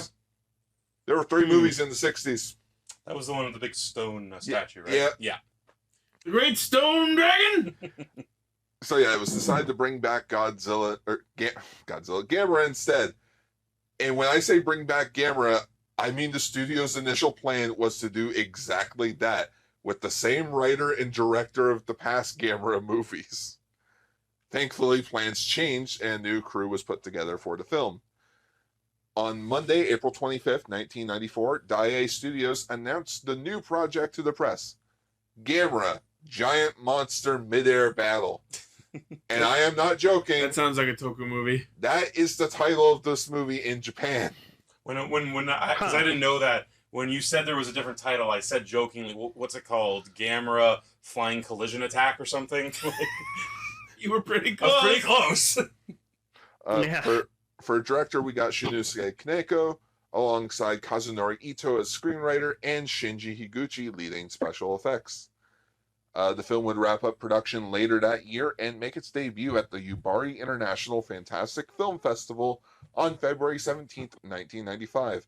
On Saturday, March 11th of the same year, the film would be released to the public, with some help from Toho Studios being the distributor of the film. Hold on. Did you say the name Kazunori Ito? Yeah. What was his position here? He was the writer. Cool, because he's also one of the key writers for the Dot Hack series. Fuck yeah! Oh, wow. I knew I recognized that name. He also wrote Ghost in the makes a Shell lot of and sense Pathfinder. Honestly, the crew of this movie is a who's who of like, holy shit, I know that person. Like, did you have any more you wanted to say? That was pretty much it, except just the fact of when this movie was released internationally, the title was changed. They marketed the movie as keep wanting to say Godzilla. Gamzilla. Gamera, the Guardian of the Universe. And I just think of as Quite a haughty title. I'm just thinking, Daiei is probably over there thinking, what are we going to call this movie overseas? We just can't call it Gamera. Well, if Godzilla's king of the monsters, our guy, Gamera, he's the champion of justice. He's the protector of children. That sounds lame. You know what? The Guardian of the Universe. And now I'm just picturing Gamera walking up to Godzilla at a bar. Like, he has a beer in his hand. And he's like, hey, Gojira. And Godzilla's like, oh, fuck, what is it, Gamera? Hey, buddy. You may be the king of the monsters, but I'm the guardian of the fucking universe. And then he fucking face plants. I love the absolute shameless one-upsmanship of giving it that title. Now, my immediate follow-up question is, does Gamera ever fight things from off-planet? Things come to him. In the next movie. I don't know if that qualifies him for Guardian of the Universe. I was gonna say, Universe is a tad bigger than what he usually does. I think they say Guardian of the Universe because one of the biggest things they hyped up is that he goes to space in this movie. For all of 10 seconds. Hey, I've seen other movies. Yes, I see we're using the lane approach to grabs controller, plays for 5 seconds. There, I've played Final Fantasy 13. We did it. Okay, but yeah, I want to bring this up. Okay, because you brought up that you knew the writer, which that's very interesting. So I won't bring up more. But this was directed by Shusuke Kaneko. I suck at saying Japanese. Shusuke Kaneko. Yeah. He's done a lot of other movies, but the one most notably for me, he directed, and that was after these 3 movies, he directed GMK. Godzilla, Mothra and King Ghidorah, Giant Monsters All Out Attack. You want to know the real title? You want to know how he got the position to direct this movie? No.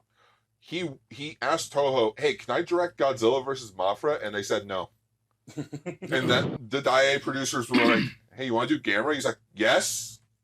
I want to do a monster movie. I got so many plans. And then Daiei's like, no. It's like, I can't do anything that I want. No, you cannot do anything that you want to do with this movie. Am I fired? No, we want you. Work with Ito on the script. Wow.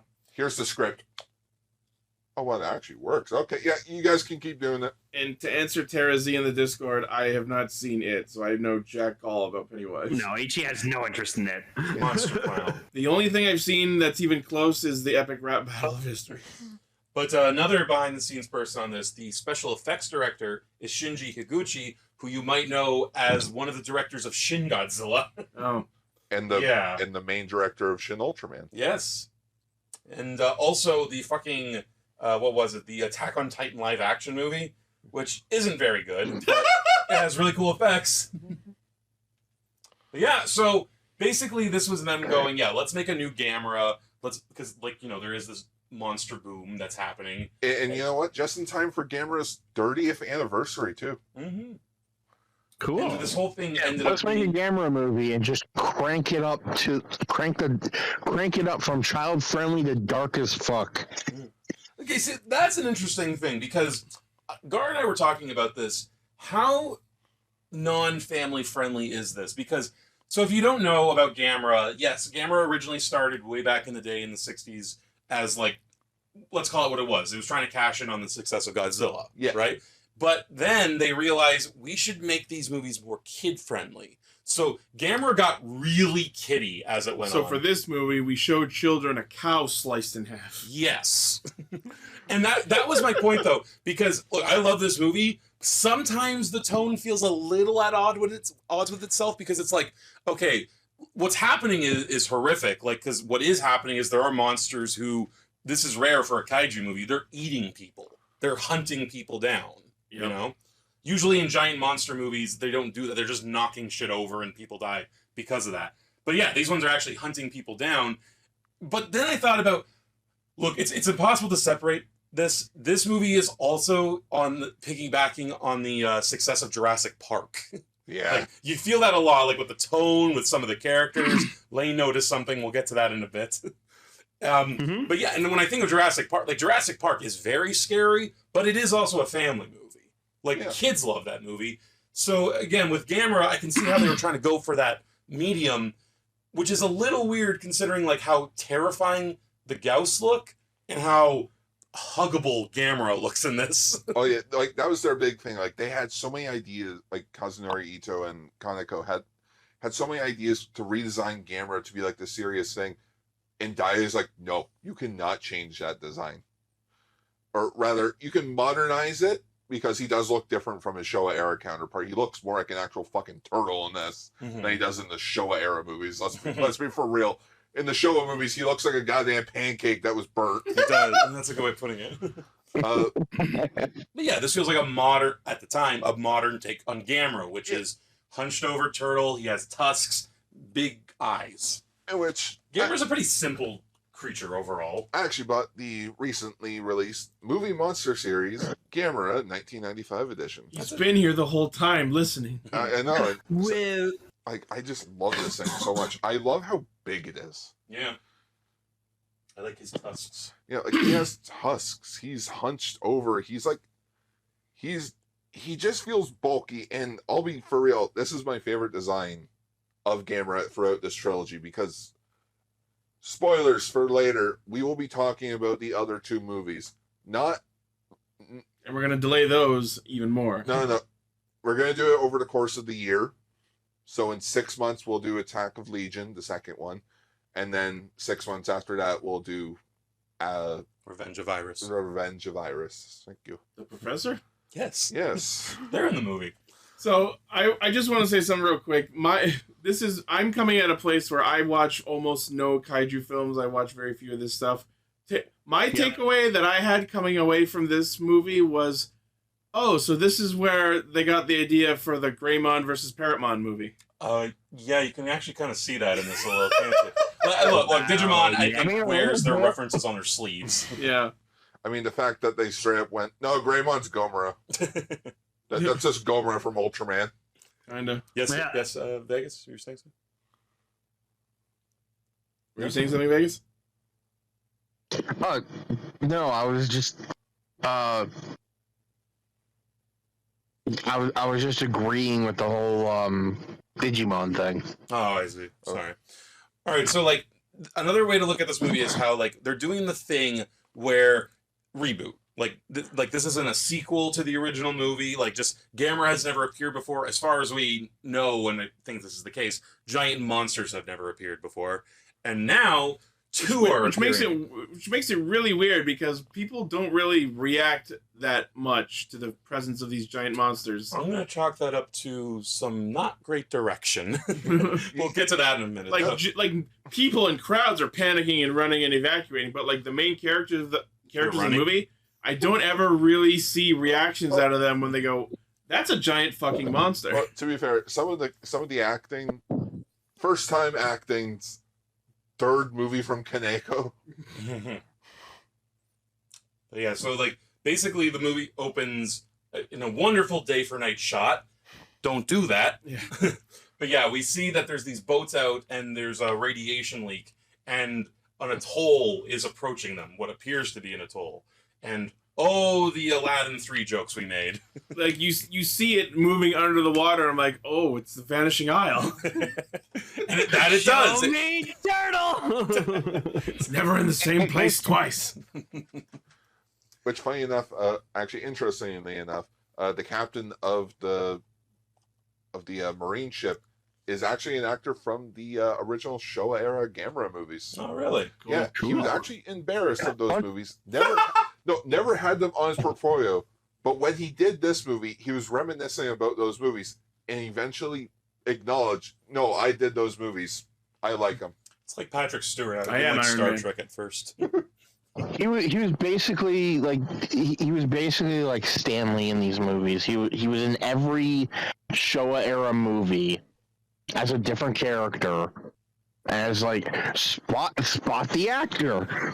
There he is.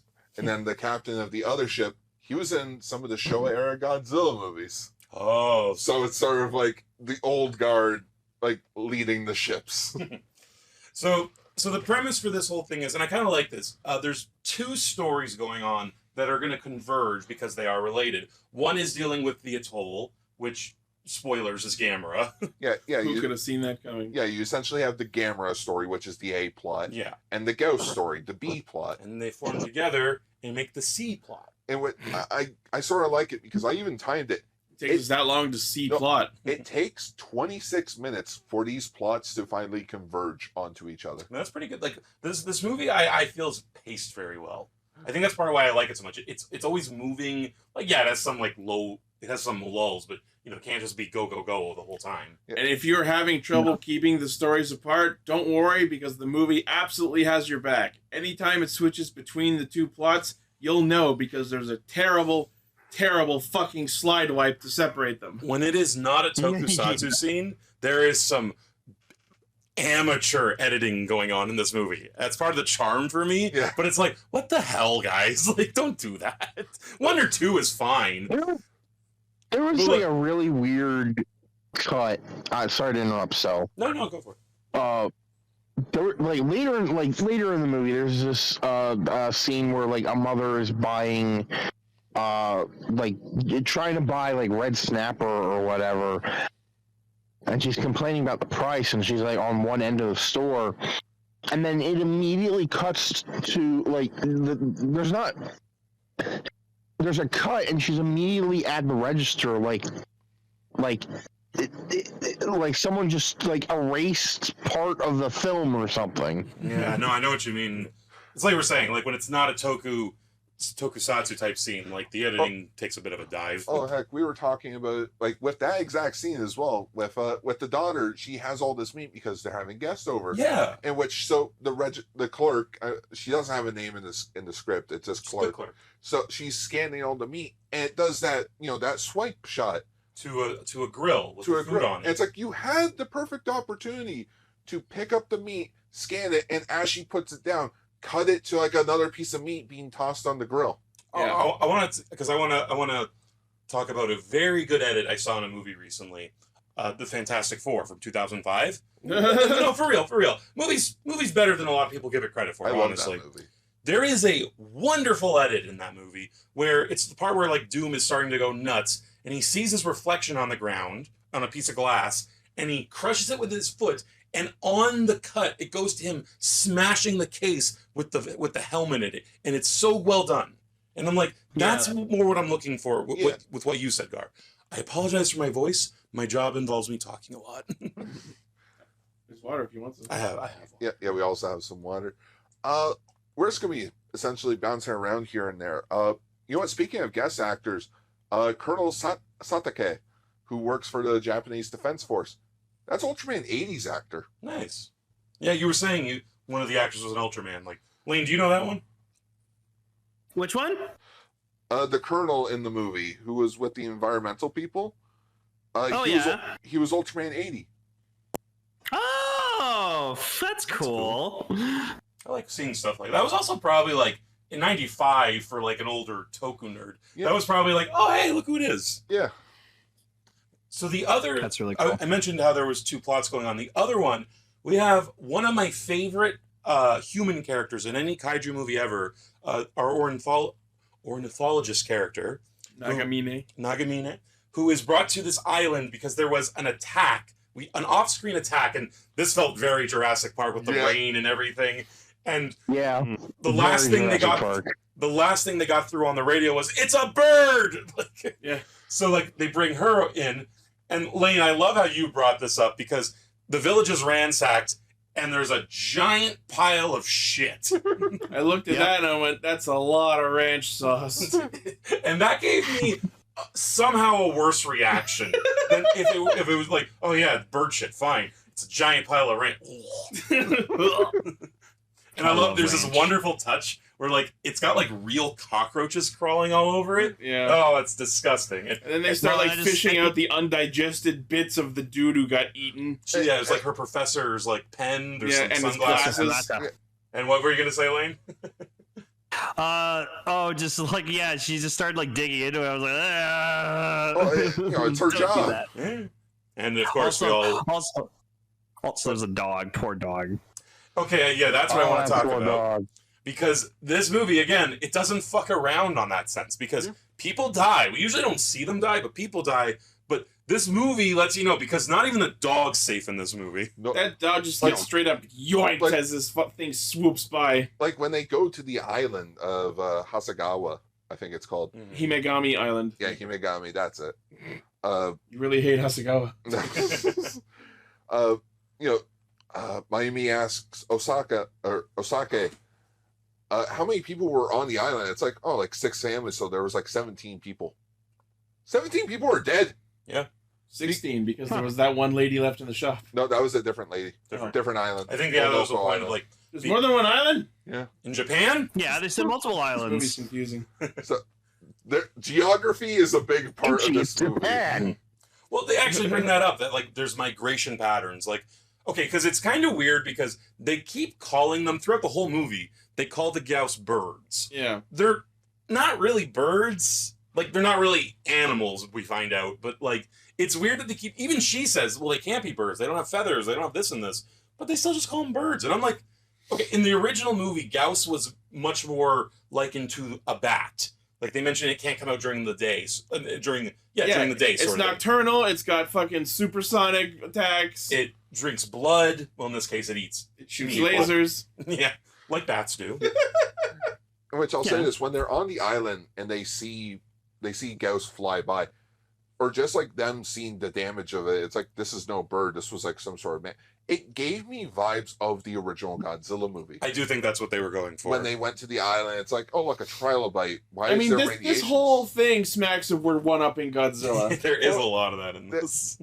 There is that, yeah. Let's just do the opening scene ourselves. But instead of a trilobite, shit. That was a big pile. I also really loved when like they were in the helicopter and they see one of the Gauss for the first time, and I made the Pokemon Snap joke. It's like, oh, we're gonna defeat it by taking pictures of it. They legit open up the side of the door and start taking pictures of it. I want to say, Ichi, with the Flash. Yeah, you're getting so much better at this because you did that like 3 times during this movie, where you went, "Do this." The movie did it. Yeah. I did like a lot of moments. They have like a lot of good character moments. So like the woman, she's just like she's trying to like find out what happened to her professor because like she looked up to him a lot, and like the guy that she's like with or whatever like that, he's just funny. Like he's just like he's like, oh, we're trying to like freaking like I'm sorry we haven't like considered your feelings. We're just like trying to stop people from dying, like trying to save these people. And she's like, oh, I get it. And I'm like, aw. Yeah, because she's like, I already been to the island. I haven't gotten home to shower, and my former professor just fucking died by being eaten alive by a pterodactyl, and then subsequently shit out. I mean, circle of life, right? Also, I want to talk. Also, did we mention that there's 3 of these things? Yeah, and they're actually. Can I talk about this for a sec? Yes. Go ahead. So, one thing I love about this movie is that, okay, they modernize Gamera, right? And they take his most iconic villain. Actually, just and they're like, okay, in there. Hold on, Vegas. What? Huh? Just gonna squeeze in there. It's not that Gauss is his most like iconic rival. He's just the most popular, which equals iconic. Well, either way, yeah, but just he is like the most popular kaiju that Gamera has ever fought. Yeah, he's also like, I'm agreeing with you, Vegas, on this, but I mean, he's also like the only one that's shown up in every incarnation. Yeah. So I'm gonna say he is the most iconic. All right. But sorry, go ahead, Vegas. So what they do here is, okay, how do we make Gauss, like, how what do we do with Gauss? What they do with Gauss is they shrink it, split it into 3, and then show that these things breed like rabbits and are essentially locusts. They do play that well with Gauss because it's like, yeah, like normally in these kinds of movies you would just have there's just one enemy monster. This one's going, again, I like the idea of 3, but it's also the idea that they start off pretty small, all things considered, but it's mentioned as they eat, they get bigger and bigger and bigger. We do, in fact, see them digivolve. We do. It's actually a really cool effect shot when it grows. There's also mentioned how they can change their chromosomes so that they can, breed. Yeah, well, like, because they find out that, okay, I'm going to go down a bit of the life cycle of this thing. There were eggs in a cave that remained dormant for tens of thousands of years, they hypothesize. And then when they hatched, they just started eating each other. Yeah. So until only the 3 strongest ones remained. And then at the end, yeah, they all come out, and we discover that they're all female. But that, like we said, they can change their chromosomes so that one can become male and reproduce asexually. This is like Godzilla 98. Finally, some strong female characters. Okay, you know what? To be honest though, like the female characters in this movie were pretty fucking good. I like them. I appreciated it. I think Asagi was her name. Asagi. Yeah, Asagi. Steven Seagal's daughter. Oh yeah, we gotta talk about that for a second. Yeah, what the fuck? So yeah, the young girl in this movie. No, Relaine, that's real. The young girl. In real life, that's one of Steven Seagal's children. Jesus Christ. Christ. What the fuck? You want to know the bigger thing about it? Or the second thing about it?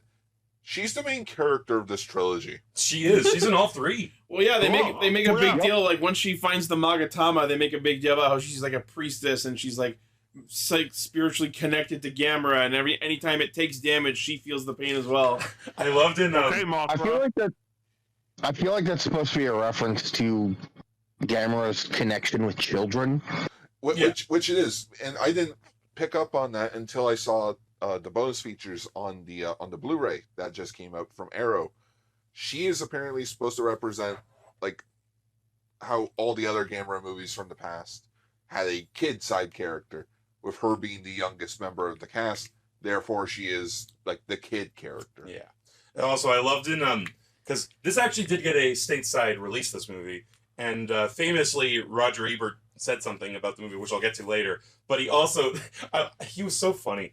Like, when he talked about, like, her real name is Ayoko Fujitani, right? Yeah. And he brings her up. Ayako Fujitani leads this movie. Like her father, she has impeccable taste in scripts. I'm like, damn, Ebert. You know, I'll top that. Oh, I'm going to quote apparently Patrick Warburton from Rules. apparently Asagi's actor showed up in an episode of Ultraman Max.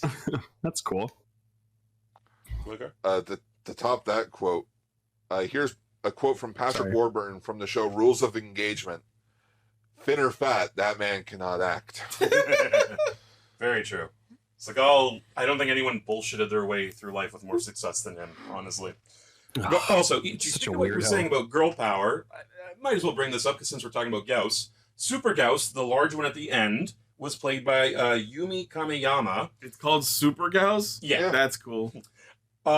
She was the first woman ever, as far as we know, to play a giant monster in a monster movie. That's cool. And the director apparently picked her specifically because I guess they do mention the Gauss are female to begin with. Yeah. But he also said, like, I wanted Gauss to have a different body shape, because, men and women tend to be shaped differently. Mm-hmm. And also to open the doors for women doing this sort of thing. Yep. We didn't get that until, I'm sure it exists more now, but the other one I can think of is, actually, same director, in GMK.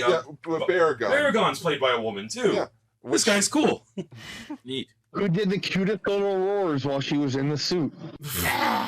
Yeah. He's adorable. And the suit actor, she also, I don't know which one, but she played one of the reporters that we see. So she's in the movie without a costume on, too. It's pretty cool. Budget saving. Yeah. So the government comes up with a plan to capture the Gauss by luring it with meat to a baseball stadium and then closing the dome. It closed the Sky Dome. It's going to take 10 hours. For those of you who don't know, in Toronto, our baseball team's called the Blue Jays. That's how we got that name. There were these 3 giant Blue Jays that we had to capture. So we used the baseball stadium. And the best player is called the Super J. And it's not only that, but there's so much lore about the Gauss and Gamera itself. Yeah, as we learn. And I want to get to that. But actually, something else I liked in this movie, their first reaction, even though these things have killed people, is not to kill them. Because they're like, look, these are animals as far as we know. Yeah. They've hardened people, but as far as we know, there's only 3 of them. We can't just kill them. Yeah, that qualifies them as an endangered species. Well, even the guy brings up, and this is the closest this movie has to a human antagonist. The environmental agency member. Those damn EPAs. But yeah, he said if a T-Rex showed up, it'd probably hurt people, but we couldn't just kill it. I just love the line, suppose a Tyrannosaurus appeared. I suppose that every day. It's what drives me. Saito. That's his name. Saito. There's another scene where he's going on about how if there's one left, it'd be rarer than the Japanese iblis. And then one of the main male characters just goes, the iblis doesn't eat people. Which, again, that's a Jurassic Park line. John, when Pirates of the Caribbean breaks down, the pirates don't eat the tourists. So back on the atoll, they're on it, and they were doing some digging into... Again, this is Gamera. I'm like, man, Gamera let them dig deep into his shell. Yeah, I assume that he just had some rocks on top of his body. He did when he shows up. Is that on what the land happened? for the first time. You see all the rocks. How else would they dig that far down and not hit blood? No, that's true. Which I'm just thinking, hey, have you guys seen 2001: A Space Odyssey? So did the filmmakers. Yes. Yeah, there was a fucking runic obelisk in there. Which was pretty... I love, too, when that thing... Because they find it has writing on it, which they copy down. And then at first I thought it was CGI. The way it crumbles, no, that was just a well-done effect. In which they feel, it's why does this feel warm? I love that part. I love how you could hear the heartbeat. That was cool. Okay, so... Because, yes, this is Gamera, and now that the Gauss are, in the Sky Dome, as we... Sorry, that's what we used to call the baseball stadium in Toronto. I can't not call it the Sky Dome. It's the Sky. It's called the Rogers Center now. I don't care. That. No. I don't care if Rogers spent most of the money on it. It's the Sky Dome. They'll never not be the Sky Dome. I do like this plan, though, with the Gauss, where they're going to, lure them into the baseball stadium with meat. And it is the worst fake meat I've ever seen. I used to work in a meat packing plant. I was like, that's plaster. The bones aren't right. Listen, we only had 5 million yen to work on this movie. That's a third of what Godzilla had for its budget. That's true. Look, and half of it went into getting Steven Seagal's daughter. What was the audition process on that one? Actually, it makes me wonder, was Steven Seagal at the premiere? That'd be interesting. I can only was hope. He was not, because as a bonus feature on those Blu-rays, they had the opening day. Oh, and really? He was not there. Oh, wow. I have to watch these. What an unsupportive father. Yeah. I was about to say that Steven Seagal had like a asshole of a father. He's Yeah, like he's got, one like, of 8 his different 7 kids. children. So Yeah, 7, that's it, yeah. Tara's asking if the meat smells good. So Well, probably not at this point. Because they're using the meat, as bait. yeah, And they're going to trank the Gauss. And I love this thing they do, because, they manage to, because they know where they're heading, sort of, because they're hypothesizing they're using magnetic fields like birds do to navigate. And I love, when they have all the spotlights above the stadium to try to drive them towards it. Like you said, Ichi, it's very 20th Century Fox. all the shots of the night sky with the spotlights going around just screamed the 20th Century Fox logo at me. But I love when the Gauss go in. And again, I like how animal-like the Gauss are, because when they land on, it's like, oh, food. Yeah, they just start eating it. Out of it. And then there's the dramatic, the manufactured tension of as they're closing the dome, it's like, oh, are they going to close it or are the birds going to get out? I love how we made a joke about it. Closing dome. It'll take 10 minutes. Yeah. Shit, we didn't think about this. closing They're dome, gonna be closing done by dome. then. But then, that's when a fucking giant turtle shows up. I can't imagine going to this movie not knowing what Gamera was. And it's a what? How do you even get into the theater without seeing it on a No, poster? that's what I mean. I probably not, but that would. I'm just trying to picture someone who would not known. Yeah, Scar.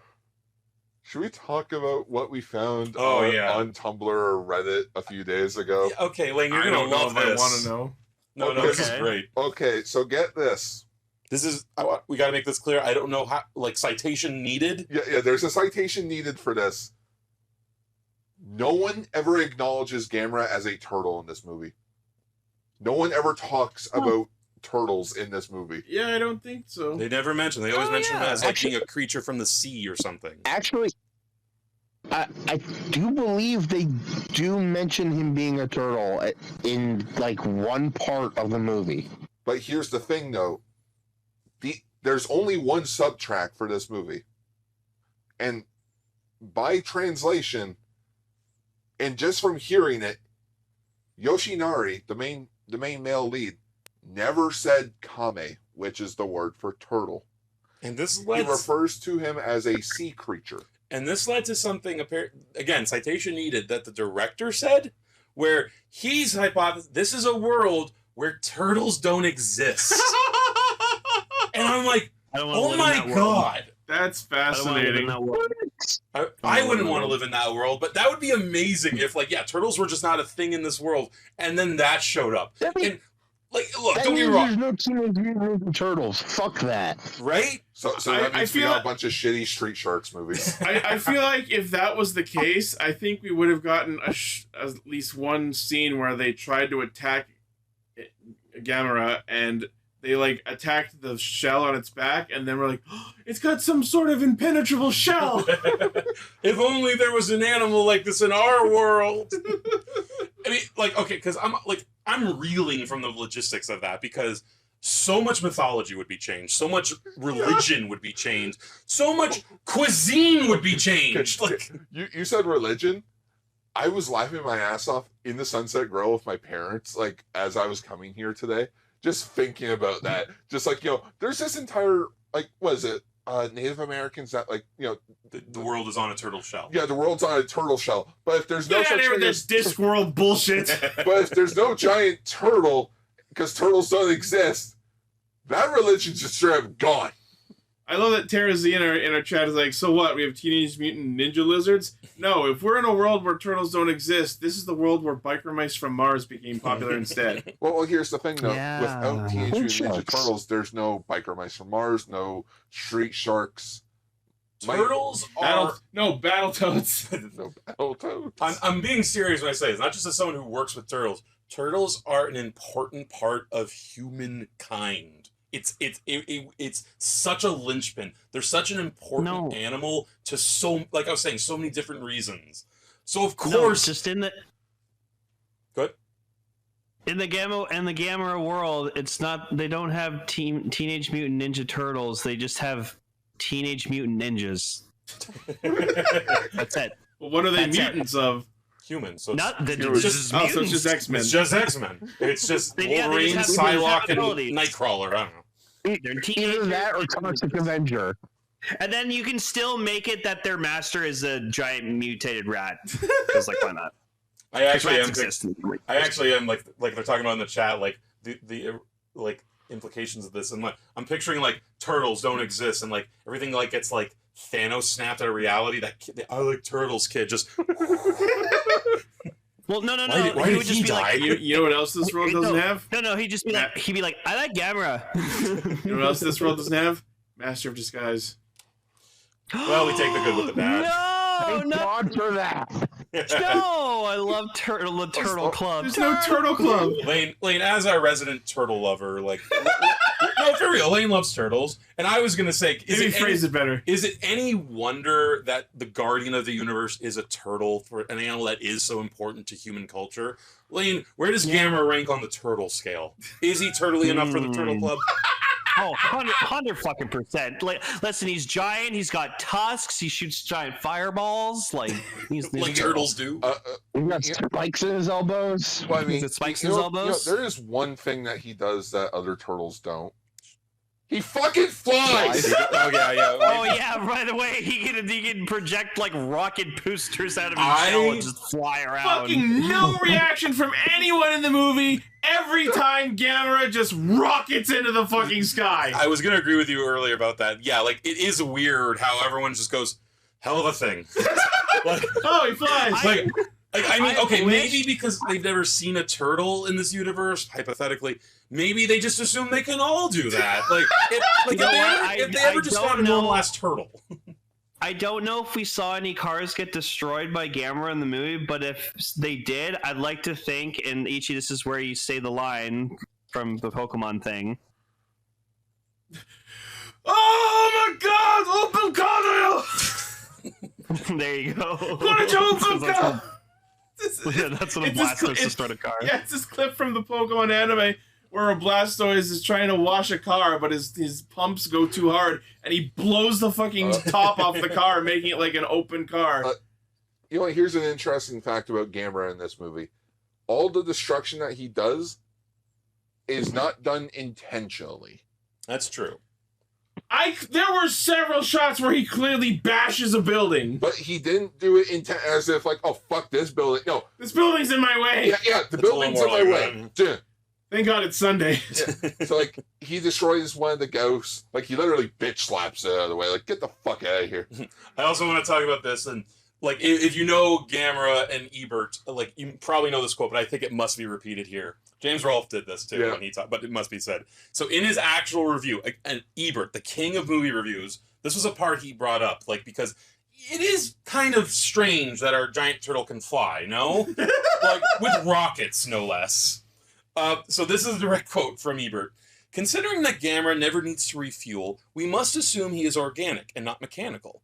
Therefore, the jet blasts come not from burning petrol, but from byproducts of organic material. Yes, Gamera is powered by farts. That's what I knew this was ramping up to. Oh my God. You know what? Probably. If only methane, right? If only we could all propel ourselves into the sky with our asses. And here's the big thing about Roger Ebert with this movie. He loved it. Of course he did. I mean, where Gene Siskel, he didn't like this movie. But Roger Ebert was like, oh, this movie's campy. It's like a 60s monster movie. It is a 60s monster movie. I fucking love it. Right? Like, no, this one, again, it does play its, like, influences, like, with an open heart, so to say. Yeah. Because, yeah, like... Also, what's the interesting fact about Gamera, too, is that, like, he's like he's based off a turtle, obviously, so you would expect him to just only be like a quadruped, like kaiju, or he's on all fours. No, he can stand on his 2 feet. I saw him like stand up, and I was legit actually like, right, you can fucking stand up. I forgot. Lane, you saying that? I love that you needed the reminder. Walking. Lane, you saying yeah, that? No, is I'm just like I see him Bender stand up. I'm sees a like, penguin fuck, he swim. can stand. That's right. All right, they can swim. It's all coming back to me now. They swim now? They swim now. But the yeah, ghost holy flies up. fucking shit. This guy, didn't this thing just like fucking shoot rockets and just spin around like a fucking Beyblade? It's amazing. And again, no Everything one's he does is reacting super like they cool. should. Yeah, no one's like, that thing just flew away. It's just, all right, what happened? Man, hell of a thing. Oh yeah. Also, the operation to like capture these fucking Gauss was like a complete and utter failure. Like even the one they tranked woke up and fucking escaped. Well, to be fair, that's because Gamera showed up and woke it up. Yeah. Yeah. Yeah. Like during their plan, sorry, hold on, Dave. They capture 2 of them. One gets away, which okay, 2 out of 3 ain't bad. Sure. But I love this bit where like they like the 2 like they realize, oh, there's people in here. They manage to shoot down one with the tranks. The other just charges right at them. I love this scene. It's so well. This is where the editing is great, where it just charges at them and then just they turn on the lights, boom, boom, boom, boom, and it's. I just love the sound design of the scene. I love like just how the Gauss looks in this scene. It's great. I hope any epileptics were not watching that because that scene was seizure-ific. Oh yeah. Well, this was before the Porygon episode, so it was still okay. Oh, okay. Yeah, exactly. And the thing, those were all miniatures. Like those were all like puppets. Yeah. For the Gauss until like Super Gauss, that's a suit actress. Yeah. And it has to be said that Gauss in this can look a little wonky. The googly eyes. How do you take those seriously? Well, a little. Well, they perfected that in Shin Godzilla, I think. Which again, the fact that it's the same guy, like doing the special effects and then directing that, I'm like, wait, hold on. The weird eyes and especially the Gauss's breath weapon, which starts as a vapor and then gets highly concentrated into a thin line, like that's right out of Shin Godzilla. Like that I wasn't expecting. I will say, I thought their like laser attacks were pretty cool. And they can use I those. like them a lot. They're called, I believe, the supersonic scalpels, which that I love how Japan names their attacks like that. Oh yeah. So you want to talk about googly eyes? Ichi, look at the photo that I just look at his eyes. He's looking down at his hand. Yeah. What the fuck? I'm a turtle! But that's also where, yeah, we find out they can like slice through the bars. Yeah. It's like such a clean cut. Wow. There's this in the older movies, Ichi, there's this really great gag where like it does that. It slices a plane in half. Jesus. And you see the people like fall out of it. And there's another one where it's a lot funnier where it slices a car in half and half the car keeps going. Like the half they're in, they're like, what happened? Oh. Again, these were I more love- kid movies at that point. I love later on, like Gauss, like fucking. So there's like a bunch of people on a train, and just like they look out the window and they just see Gauss like flying out of the window, and they all start fucking panicking and running. And I'm just like, where are you running to? It's a fucking train. Why are you running? Fucking Why? idiots. It's just like the bit from So that piece. Why are you running? It's a boat! Yeah, and then just like you see Gauss pick up the fucking train, and I'm like, well, they're all dead. I'm like, holy shit. And then he drops one of the trains on more people. Yeah, that was a gnarly shot. Yeah, I was like, holy shit. Sorry, Vegas, what were you gonna say earlier? If you remember? I was just gonna bring up the fact that one of the Gauss got away because the army men just started shooting for no reason. Yeah. Well, no, they were shooting the tranquilizers. Yeah. I thought the tranquilizer was supposed to be in the meat. I think it was both. Yeah, It was it both. felt like it was both. Because they're definitely shooting them with darts. Because we see darts like Yeah. out of the Yeah, body. they wanted to make sure that they like tranked these fucking things. So. Yeah. But yeah, like then because they all escape all the Gauss and they're just wreaking havoc. They're hunting. They're making territory. And as we see, they're getting bigger, much bigger. Because now they're getting like this is a part where like when they they're evacuating the towns. Like, how do we get to this point? So one of the ghosts fly off.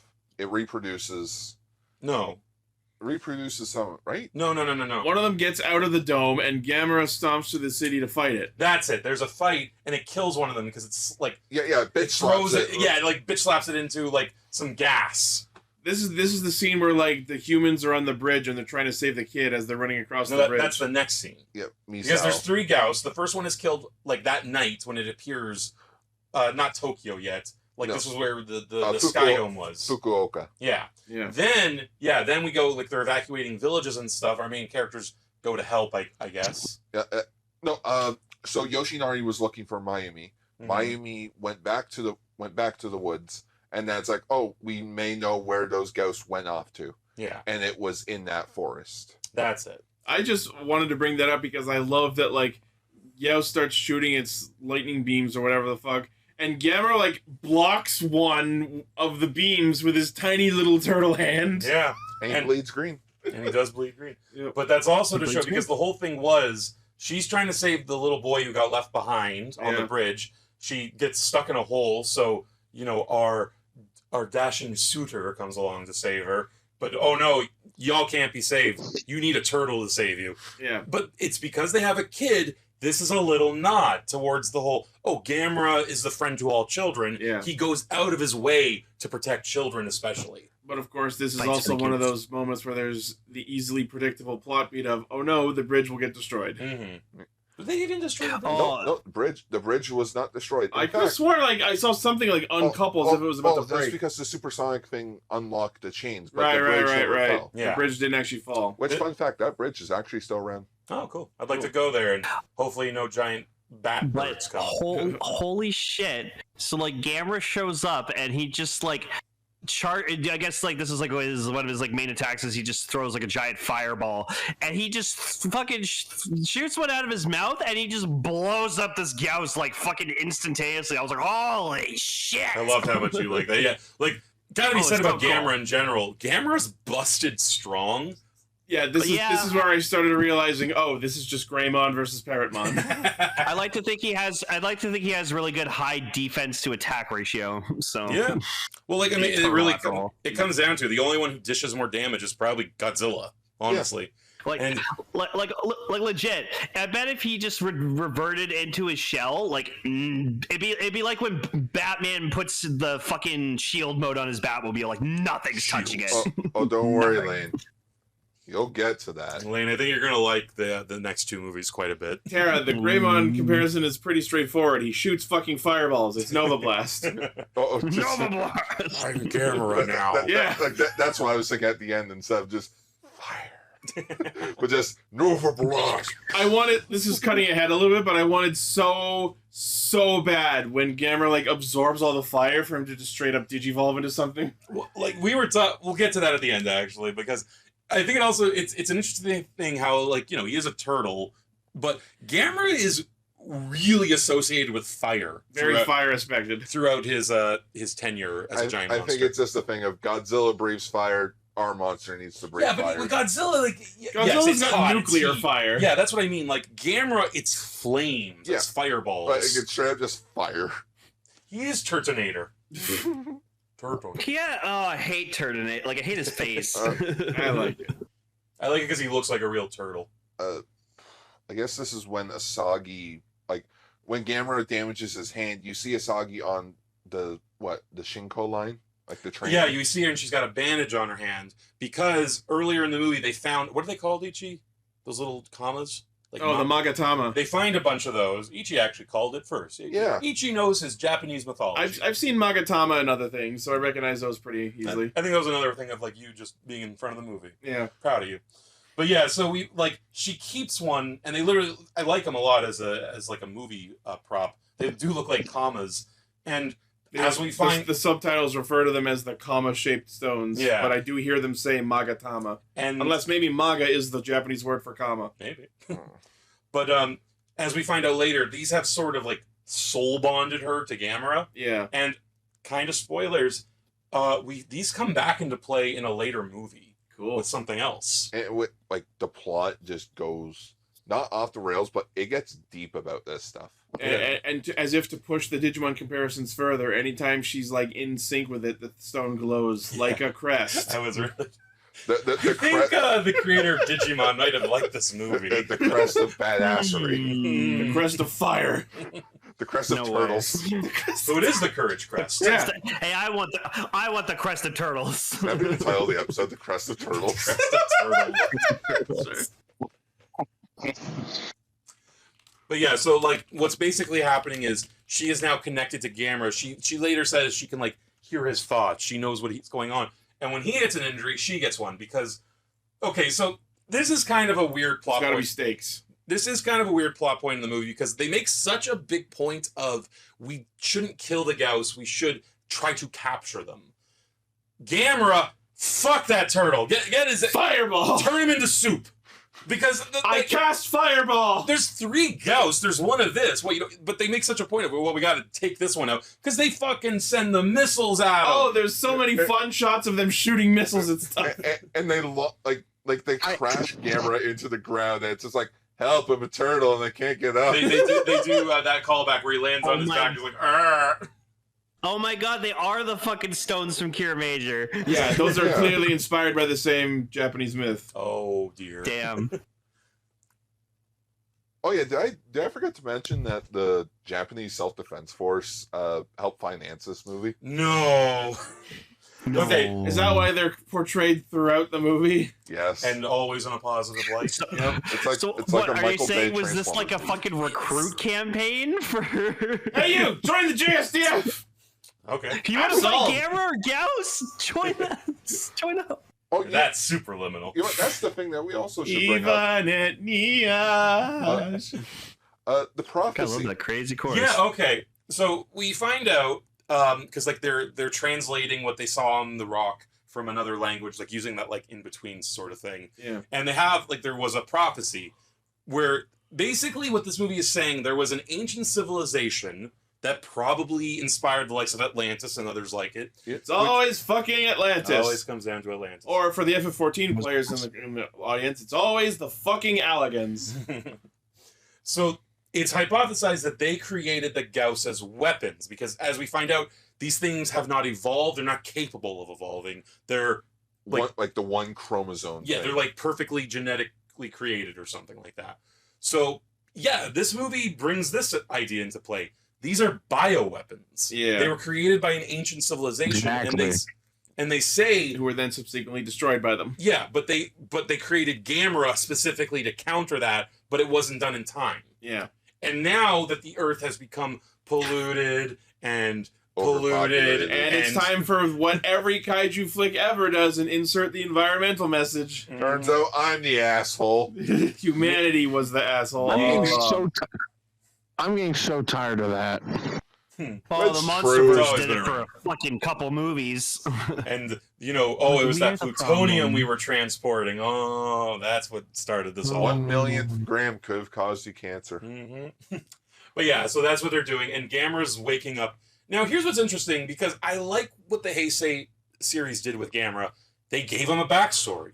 Yeah. In the original, I think they mentioned Atlantis like one time, like, and that's it in the old movies. I don't even think they even mentioned Atlantis. It might have even just been a sub or dub I saw, but like the point is, yeah, like Gamera was just a monster rocking around. Yeah.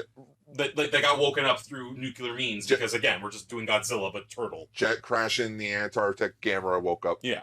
This decided, hey, let's give him a backstory. Let's give him some mythos to go with him. This is essentially you take Superman, like Mhm. you know, Action Comics #1. That's the origin story. Jump to the '80s when DC Comics was doing their relaunch of every series. They did a mini series called Man of Steel, which essentially rebooted everything. They took everything from the past and turned it into the future, or not into the future, but like they took the elements that worked and put it into the new stuff. Yeah. Where here it's like we said like a few minutes ago, this is a straight up reboot. It's not like Godzilla where the original movie happened and then this movie later. It's just its own story. Yeah, it's just its own story, like So it's- from the ground up. So let's make something with it. And I like it. I like the backstory to this a lot. Like I said, the other movies are going to get a little more into it. But they also keep it vague enough that Gamera's not just over-explained. And I think that helps because throughout this trilogy, they keep the same creative team together. That's So- good. So it's like, it feels like, all right, we know. A vision. It's a A cohesive vision. trilogy. Yeah. Yeah. It really, it does help. And again, like it helps that there's characters that carry over as well. Yeah. And I think that works with it very well. So we're down to Gauss. Gamera's doing his job very well. But it's going to be those pesky humans that fuck this up. And again, I feel like whoever wrote Godzilla 98 saw this movie, because the whole thing is like, okay, we have these missiles that are going to get this Gauss, the big one, right? We fire the missiles and it ducks out and they hit Tokyo Tower, which in Godzilla 98, Godzilla ducks the missiles and it takes down the Chrysler building. It caused more damage than that thing did. What's King Kong supposed to climb now? And just to add insult to injury, the Gauss nests in the ruined tower. And this right here, like, look it up if you're listening. The shot of Gauss nesting on the sunset, that is one of my favorite shots in the genre, period. There's just something about it that I love. Absolutely. You want to think it might be That's for you? great. What? There's no music. Yeah, that's part of it. That's another thing I want to bring up. This movie does that very well, because I love the Gamera theme in it. Yeah. Ba, ba, ba, da, ba. But this movie uses lack of music very well. Like the first time the Gauss attacked the clerk lady after it eats the dog, Yeah. you just see it like in the sky, like coming closer and closer, which is how it would be in real life. That'd be terrifying. Well, Yeah. like that's the realism Kaneko and You don't have the and RAM in Ichigo. your brain to be processing music. You were about to be swooped at. Yeah, like and that's what Kaneko wanted to do. He wanted to make like a realistic kaiju movie. Again, he wanted to do Godzilla versus Mothra. Could you imagine how different that movie would have been? Holy shit. So for him to do Gamera like this, in like this real sense of there's never been any giant monsters before them. They're fictional, like giant monsters are only for the movies. Even the taxi driver said that in the movie. Oh yeah, there's a great joke in this where like she's like, I want to get closer to the monsters. You want to see monsters? Go to a movie. And I feel like that was probably in a trailer somewhere. Probably. I forget where exactly this was, but I remember shortly after this scene, we cut to the interior of a building somewhere, and there's just a fucking poster on a door for the Japanese dub of Mary Poppins. That was her room. Yeah, that Like- was the Sagi's. Yeah, that was okay, the yeah, Sagi's yeah. bedroom. It's like I remember thinking that too. I for just some remember reason. seeing that and going, what the fuck? Mary Poppins is a popular movie. Mary Poppins, death! She acknowledged that she's into fantasy. Mary Thus, Poppins, y'all. Mary Poppins. It's why she believes in like stuff like Atlantis and the Cottonwood Moo. It's like, Yeah. so for her, it's like, no, that makes sense. That opening scene at the aquarium did have a purpose. Yeah, To establish that she's into that stuff. because her friend asked her. To the point though, like something that I like too is like the monster, the villain monsters, the Gauss, they act very animalistic. They're acting just almost on instinct. Gamera acts with purpose. Yeah. Like he's got a mission that he's on, sort of thing. It's an interesting contrast. Like, I like that he leaves just to go like heal himself.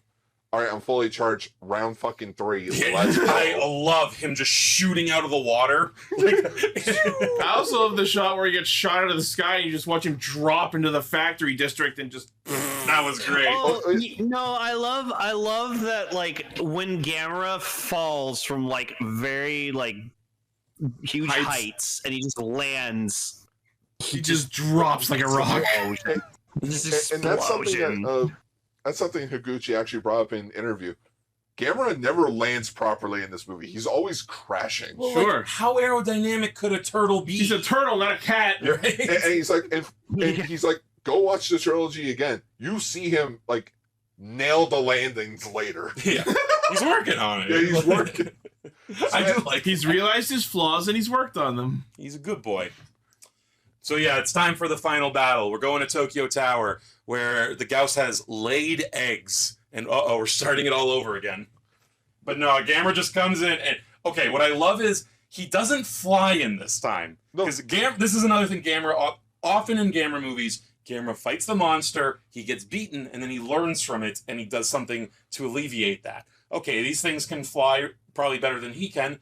I'm going to come from underground. Yep. And like I can't overemphasize how good the miniatures are in this movie. Like they're noticeable. You can tell they're miniatures, but like they're so well made. That's the Higuchi thing. He makes them all realistic. Yeah. And you said it took them 3 tries to get the tower to break? It took them 3 days, and each try, they tried to get the Tokyo Tower to crash, and they just went, you know what, we're gonna have to splice this together. No. Because it's just like he wanted it to look realistic. Of like he wanted the tower to fall over, but he wanted it to look like not just. It's like he wanted it to look like the tower itself, like the weight of it. Yeah, like it crumbled under itself. Yeah, it crumbled under itself. It's a cool shot. But I have to believe this was a reference. because when we see that Gamera is he was underground, right? Yeah, he made his way through the sewer somehow. But like that's what I mean. Like when we see the street shake, the first thing that happens is a sewer grate, like a sewer that just shoots up into the air like Ninja Turtles. Yeah. I have to believe that was a reference. It was the mid-90s.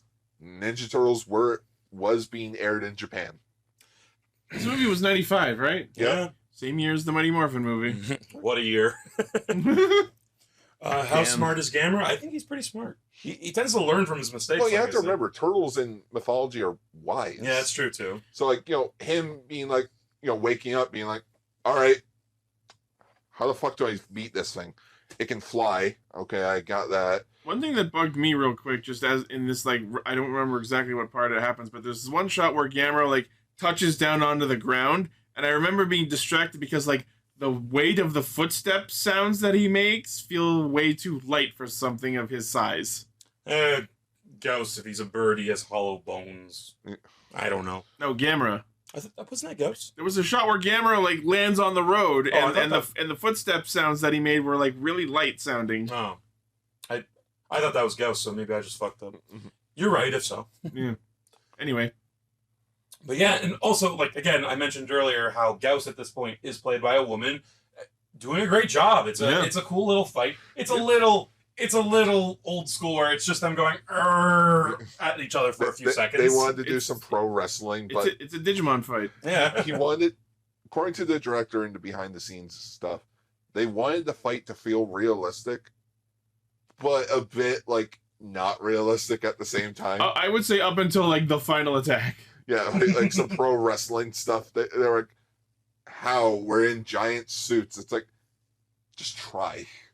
Let's give it a shot. This is during this fight is where we see Gamera grow and bust out his fucking elbow blade. Yeah, that was cool. Gamera learned a new attack. Yeah. Elbow blade. And then we get the big final attack where he takes off into space and then pulls Number 3 of Ichi calling it. Where he legitimately pulled a Charizard seismic toss. Oh, no, and we get my favorite fucking shot in the whole fucking movie. I love that shit. That was That's cool. so cool. They pulled a Batman 89 when he like fucking like flies his Batwing like in front of the moon. That exact fucking shot, you see their bodies slowly get closer together in that shot, and I'm like, are they about to fucking combine? Leechy, I like taking the Power Rangers movie thing here. You were saying, is he going to take him to Halley's Comet? Yeah, is he going to take him into space and bash him to Halley's Comet? Or now that Gauss did just, become male, so presumably grew some gonads. Yeah, so Gamer just knees him in the nuts and sends him off into the comet. Oh, no. Uh-oh. Ghost got nards. And that's how he comes back as Super Space Ghost. Oh. My whole favorite part of this movie was just him like flying him into space. I was like, that's so fucking cool. And he brings him down. It looked great. Yeah. When he fell through the clouds. Oh, yeah. And then Gamera just like falls, crashes into a fucking giant like gas plant, causes a giant explosion, and then Gauss just notices like he's getting engulfed by this explosion. He's like, I must cause more explosions. And that's when Gamera just absorbs all the fire. Did you miss this though? Oh yeah. Where, like the reason Gamera fell was because Gauss cut off its own foot so that Gamera would let go. Yeah. Yeah, because Gamera's like, fuck it, no, like the seismic toss. Yeah. I'm taking you down, and I'm so heavy, I'm going to kill you. Crush you. Yep. So I like that the villain monster did something clever. Usually you'd see that with like the hero monster. But you're right, Gauss just like, okay, and Gauss is probably smart too, because explosions, laser. Yep. And like you said, Ichi, then Gamera fucking just absorbs all that shit. And Gar and I were saying, like, so Gamera looks different in each movie. Like, it's still Gamera, but like he grows like more spikes, more like for lack of a better word, he ends up becoming more badass looking. Yeah.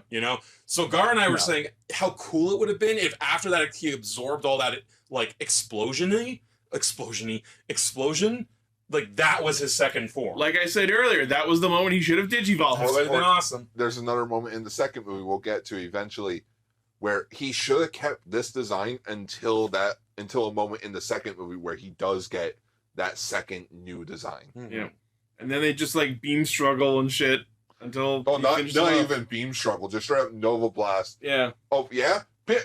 Oh shit! I didn't think this were.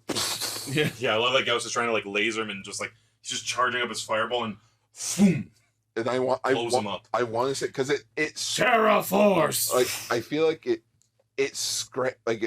what's the word I'm looking for? It grazes Gamera's face. Yeah. But with Asagi holding her father's hand, I feel like that's why she didn't straight up die.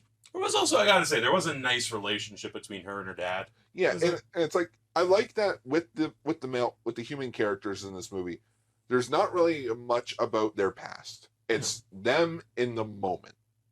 There's a lot of that in this movie. It's like, yeah, like let's just do the best we can right now. Yeah, like there's no, oh, why you do this? Oh, my backstory is blah, blah, blah. No, it's like here now, which by the way, this movie takes place over the course of like 3 weeks in June. Which is why everyone is wearing white, I think. Like, It's summer. Yeah. I'm also sure that Gar will agree with me that it's interesting to see a tokusatsu, a piece of toku fiction that involves a dad who is not problematic. Yeah, he's well.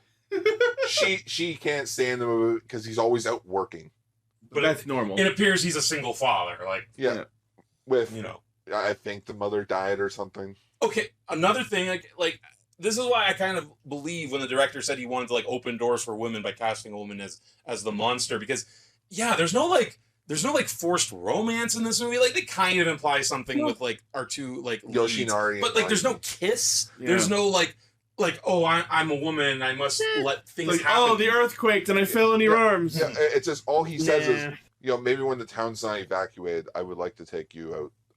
Or not even take you out. I would like to show you the town when it's not evacuated. That'd be nice. Yeah. I like when they're having meal together, they're both drinking beer. Yeah. Like normally you don't see that where a woman's drinking beer with a man. Like Listen, like man. that. We just saw a giant fucking creature eat like so many people. Yeah.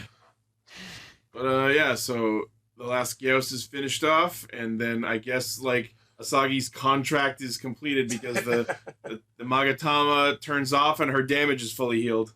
yeah, we saved the city. Yeah. Give it one more movie.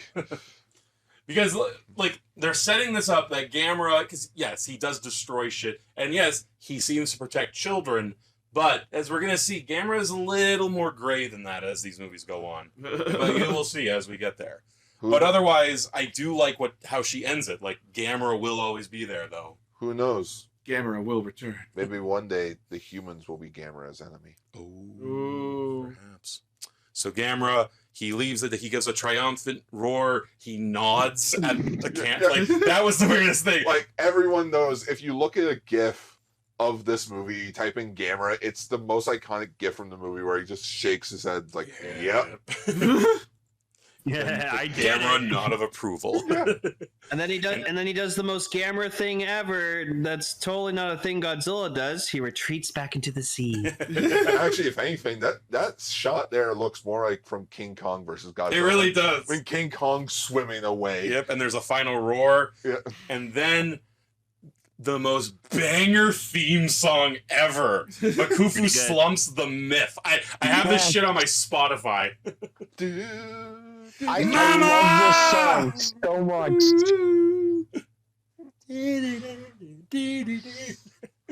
Then you just went in a careless whisper.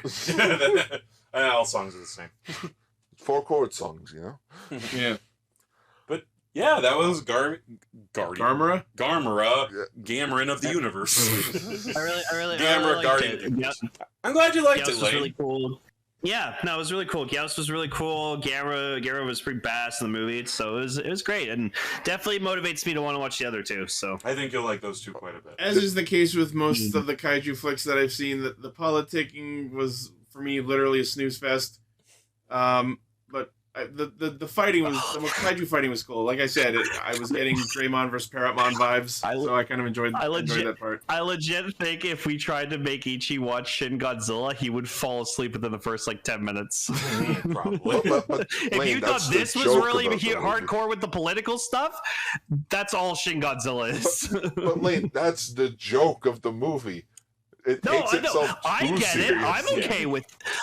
I'm okay with the same group of people moving between 3 different rooms throughout the movie to decide how the fuck you're gonna deal with Godzilla. No, fucking joke. They go between 3 different rooms.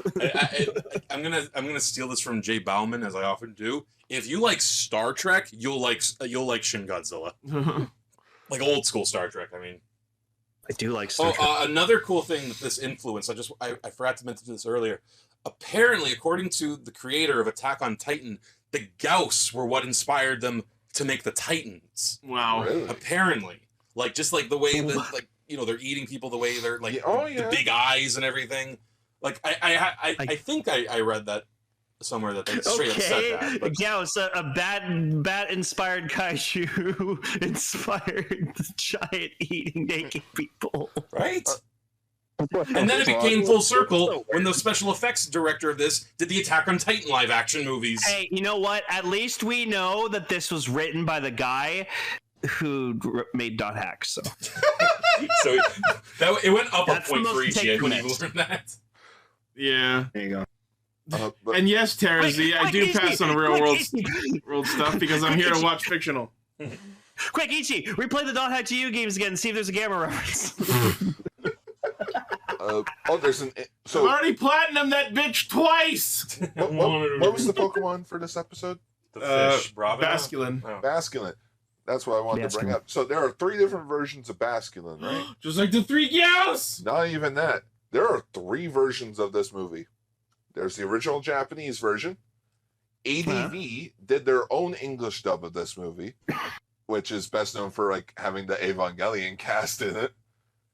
And then there's also a UK English dub, and yes, everyone is very English in that movie. That's the version we should have watched. No. Oh no! Because of the Mary Poppins. Exactly. That would have made more sense then. Julie Andrews as the voice of Gauss. Julie Andrews as Asagi.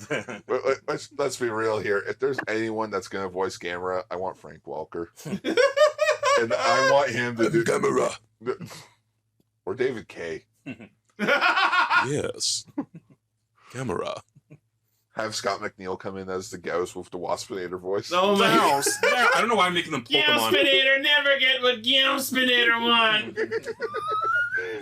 This is why shit needs to go into the public domain quicker. Yeah, we gotta do this.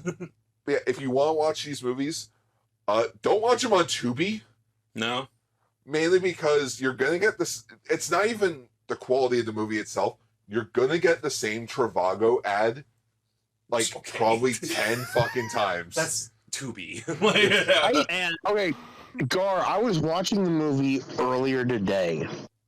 I didn't get a single fucking Travago ad, and I was scared. It's like it's gonna jump out at me. They're lurking somewhere right now.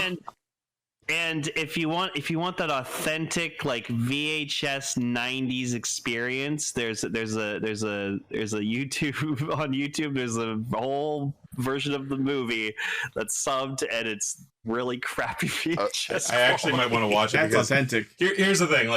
First of all, I love this movie. Again, one of my favorite kaiju movies. One of my favorite Gamera kaiju movies, obviously. Pretty dope. But part of why I love it scratches this aesthetic itch that I don't know. It can only come from this time, this place. It honestly reminds me of Ninja Turtles 2, The Secret of the Ooze, and there's something about this that's just doing it right enough for me. Like that, I'm I love this. I can never not love this. And I think that's just it. This movie follows, in a weird sense, Kiss. Keep it simple, shithead. Yep. It's keep it simple, stupid, but I like yours more. Yeah, I have an ooze. He scratched. Actually, he even pointed out, early on when they found the obelisk. Yeah, you can say when they were digging on the atoll and they find that obelisk with the runes and shit on it. I was like, I'm getting the same vibes as I got when they were digging up Ivan Ooze's egg. Right? Even that as well. 1.5-hour movie. Yeah, no, it's fine. It's short. Thank God. It's as long as it needs to be, And again, I think this is a good starter kaiju movie as well.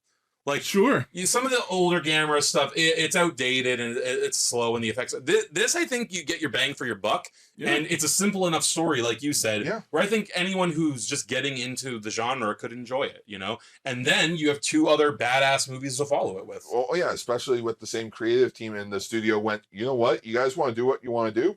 Go nuts. What was released first, this or Power Rangers? This came out in March, you said? Yeah, this came out in I want to say Power Rangers was a summer movie. Yeah, it was. Look It was like June.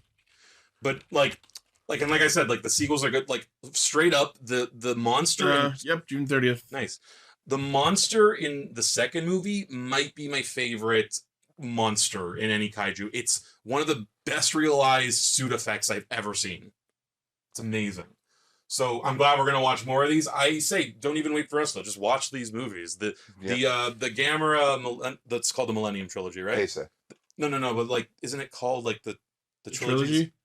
Oh, I know it's from the Heisei era, but isn't there an actual... they just call it the Heisei Trilogy. I thought I had a Blu-ray that said that. But anyway, these 3 movies, the Gamera trilogy from the 90s, watch them. Still getting Berenstain Baird live on the air? Again. Probably a Bluray set calling it the Millennium. I think I have that, yeah. But maybe it's like a special edition, like Millennium Edition. Maybe. I do recommend getting the Arrow video version of this set. Now, you can only buy it as a box set. And it comes with the 3 movies in Gamera the Brave that came out in 2006. Therefore, it's the Heisei box set.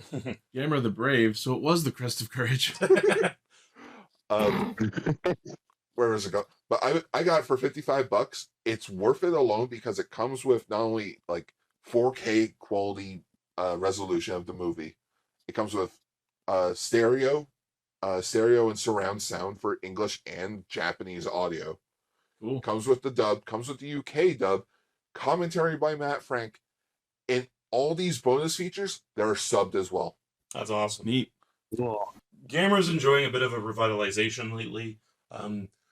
Even though Ichi wasn't a huge fan of it, I enjoyed the Rebirth anime. I thought it was good. And, you know, Gamera has always... pretty good too. I loved it. Gamera has always been in the shadow of Godzilla. It's inevitable. It will always happen. But it is interesting to note that this trilogy was probably the one time Gamera was on top. Where it was like, they had stopped making the Godzilla movies except the TriStar version, which we all love that here, but, you know, it's not Godzilla as we're looking for, you know? But this is Gamera, and fucking Hi, Scorpio-Mon. Look at that thing. I love it. This is Gamera's... I'm going to say... Oh, sorry. No, go ahead. I was going to say, I'm going to say something that's probably going to get me murdered. Welcome to Castranger. We do that every week. But I personally believe that the Gamera Heisei trilogy is better than the Godzilla Heisei era. I think that is something that I think there's an argument to be made. I say lynch him. I can understand that, but the one thing the Godzilla Heisei trilogy has, the Gamera one doesn't have, is Mecha Godzilla. So he's got a point. He's got you there. Like you Unless is there a Mecha Gamera? No, I'll never tell. You mentioned before we started recording how Heisei Gamera was shot compared to how Gamera shot. Yeah, okay, so the way I put it, and this is gonna be hard to visualize, but like the Heisei Godzilla movies, they're very wide shot and at like a stable level. It's like a straight level. Whereas the Gamera shots, they feel like a little more closed in, but from below. So like I find you get a sense of bigness better in Gamera than you did in the Heisei Godzilla. Yeah. So again, I love the Heisei Godzilla movies, but That looks awesome. that would be awesome. I'm surprised they haven't done a Mecha Gamera at any point, but yeah, maybe one day. I knew one of you were going to pull out that Mecha Gamera Digimon again. I always say, if you mechanize something, it's 10 times cooler. To be fair, Gamera is already a bioorganic weapon. Yeah. Therefore, he is already a machine. I mean, we're all machines. I mean, bioorganic, neither of those words mean machine. Holy shit, that's fucking cool. That is cool. And the fuck is that? I want to end this with Proganomon? Oh, wow. Proanomon? Even Ichi doesn't know the Digimon. There's a lot of Digimon I don't keep as close tabs on the series as I have. Me and Ichi are someday going to do a stream where I'm going to come over and we're just going to stream looking through every single Digimon that exists and just see which ones we recognize and ones we don't. No, that's best. We're just going to see all the Digimon and we're just going to comment on them, and that's it. I'm so hyped for Time Stranger next month. I have to say, a Smash or Pass Digimon thing would actually be a lot easier because a lot like more humans in half the Digimon actually look human. Yeah. Anjuamon? Pass. So you were Too going to easy. say? So yeah, I wanted to end this on something like Gamera, like I said, has always been the underdog. He's always been the Or the kaiju, Under Turtle, if you will. the kaiju that everyone knows about but doesn't really go for. I love Gamera. I love what he is as a character. I love the movies for what they are, schlocky fun, or like this, they're very good. But what I think it helps again to say, this came out at a time when basically like Gamera was a joke, you know? Gamera, but these movies turned him into like a household name again. And it's that idea that no matter what, you can always come back. You can always come back from being a laughingstock and be a badass. Because never forget, the last time Gamera showed up in a movie, he fought a Star Destroyer. What? Huh? Yeah. Yeah. Excuse me? Yeah. No, this is real. Okay. What? The last movie that came out was Gamera Super Monster in 1980. And yeah, what was it called? Like Zenon or Zeron or something? Yeah, there were aliens. Okay. It's a Star Destroyer. To quote Calvin Candy from Django Unchained, you had my curiosity, now you have my attention. Lane, we gotta watch the Showa movies with Lane sometime. If anything, we gotta show him Super Monster. I mean, it's the last one, and it kind of is like a compilation of all the other ones. So Yeah. And it looks like they're accompanied. It looks like they're accompanied by fucking Gotcha Man. they are accompanied by superheroes, like women superheroes, Cool. Huh. because Superman was popular too at the time. All right. So yeah, you can always come back from being a laughingstock. Be the badass that Gamera knows you That are. is a poster. Jesus Also, Christ. there's another thing I would like to add. This movie kind of cemented the idea of Gauss as not just one big kaiju, but thousands upon thousands of smaller kaiju that get bigger Oh yeah, the more they from eat. this point on, they always had swarm of Gauss, not just the one. The Gyoses. in The Geisy? Gamera Rebirth, Yep. the anime, the Gauss, there was a bunch of them in The Yosi. in Gamera the Brave, in that short video that Yeah, that pitch in the I mean, 20 trailer. in the 2015 trailer. And minor spoilers, Gauss do return in the Gamera trilogy. but in a very Cool. subverted way. Oh, We'll get there. We will get there eventually. So Actually, next year at this point. yeah. So yeah, watch Gamera, Guardian of the Universe, and watch the watch Gamera movies. Gamera needs more support. They're all available. Fuck. Go watch Gamera, as watched by Mystery Science Theater 3000. That's always fun. You know what? That's the only downsides about this movie. There's no riff track version of Guardian of the Universe Yet. What? Castranger Patreon Because exclusive. our previous riff tracks have gone so well and are definitely available on several platforms. Like You know what I just realized? The original Gamera movie, they the only way they could defeat Gamera was to launch him into space. They couldn't do that with Heisei Gamera. He goes He can into already space fly on into purpose. space. Yeah. Oh boy. If I were less tired, I'd find some way Did to not work.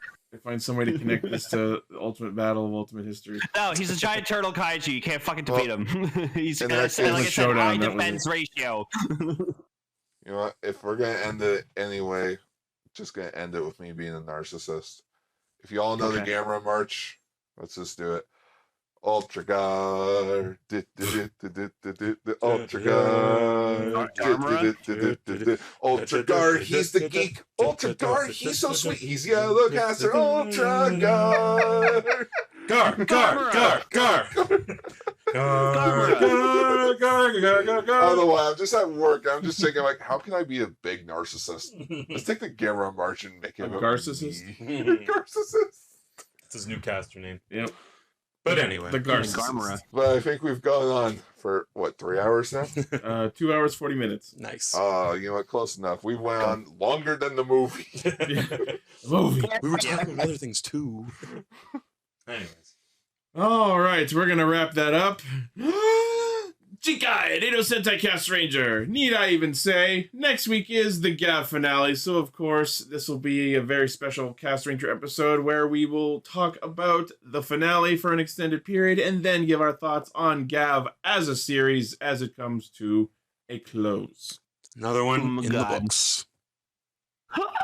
Another bag of snacks emptied and tossed in the garbage. There, we finished the Gavv Wow. cookbook. Do yourself a favor. Don't turn around. I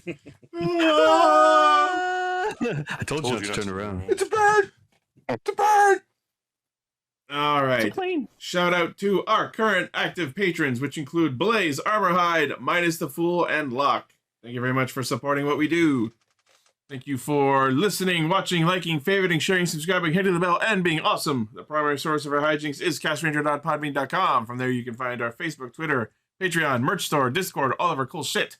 Let us know what you thought of these episodes and this movie in the comments. Let us know what you would like us to talk about in the future. And we will see you next time! Love Gamera. Not me. I got canceled.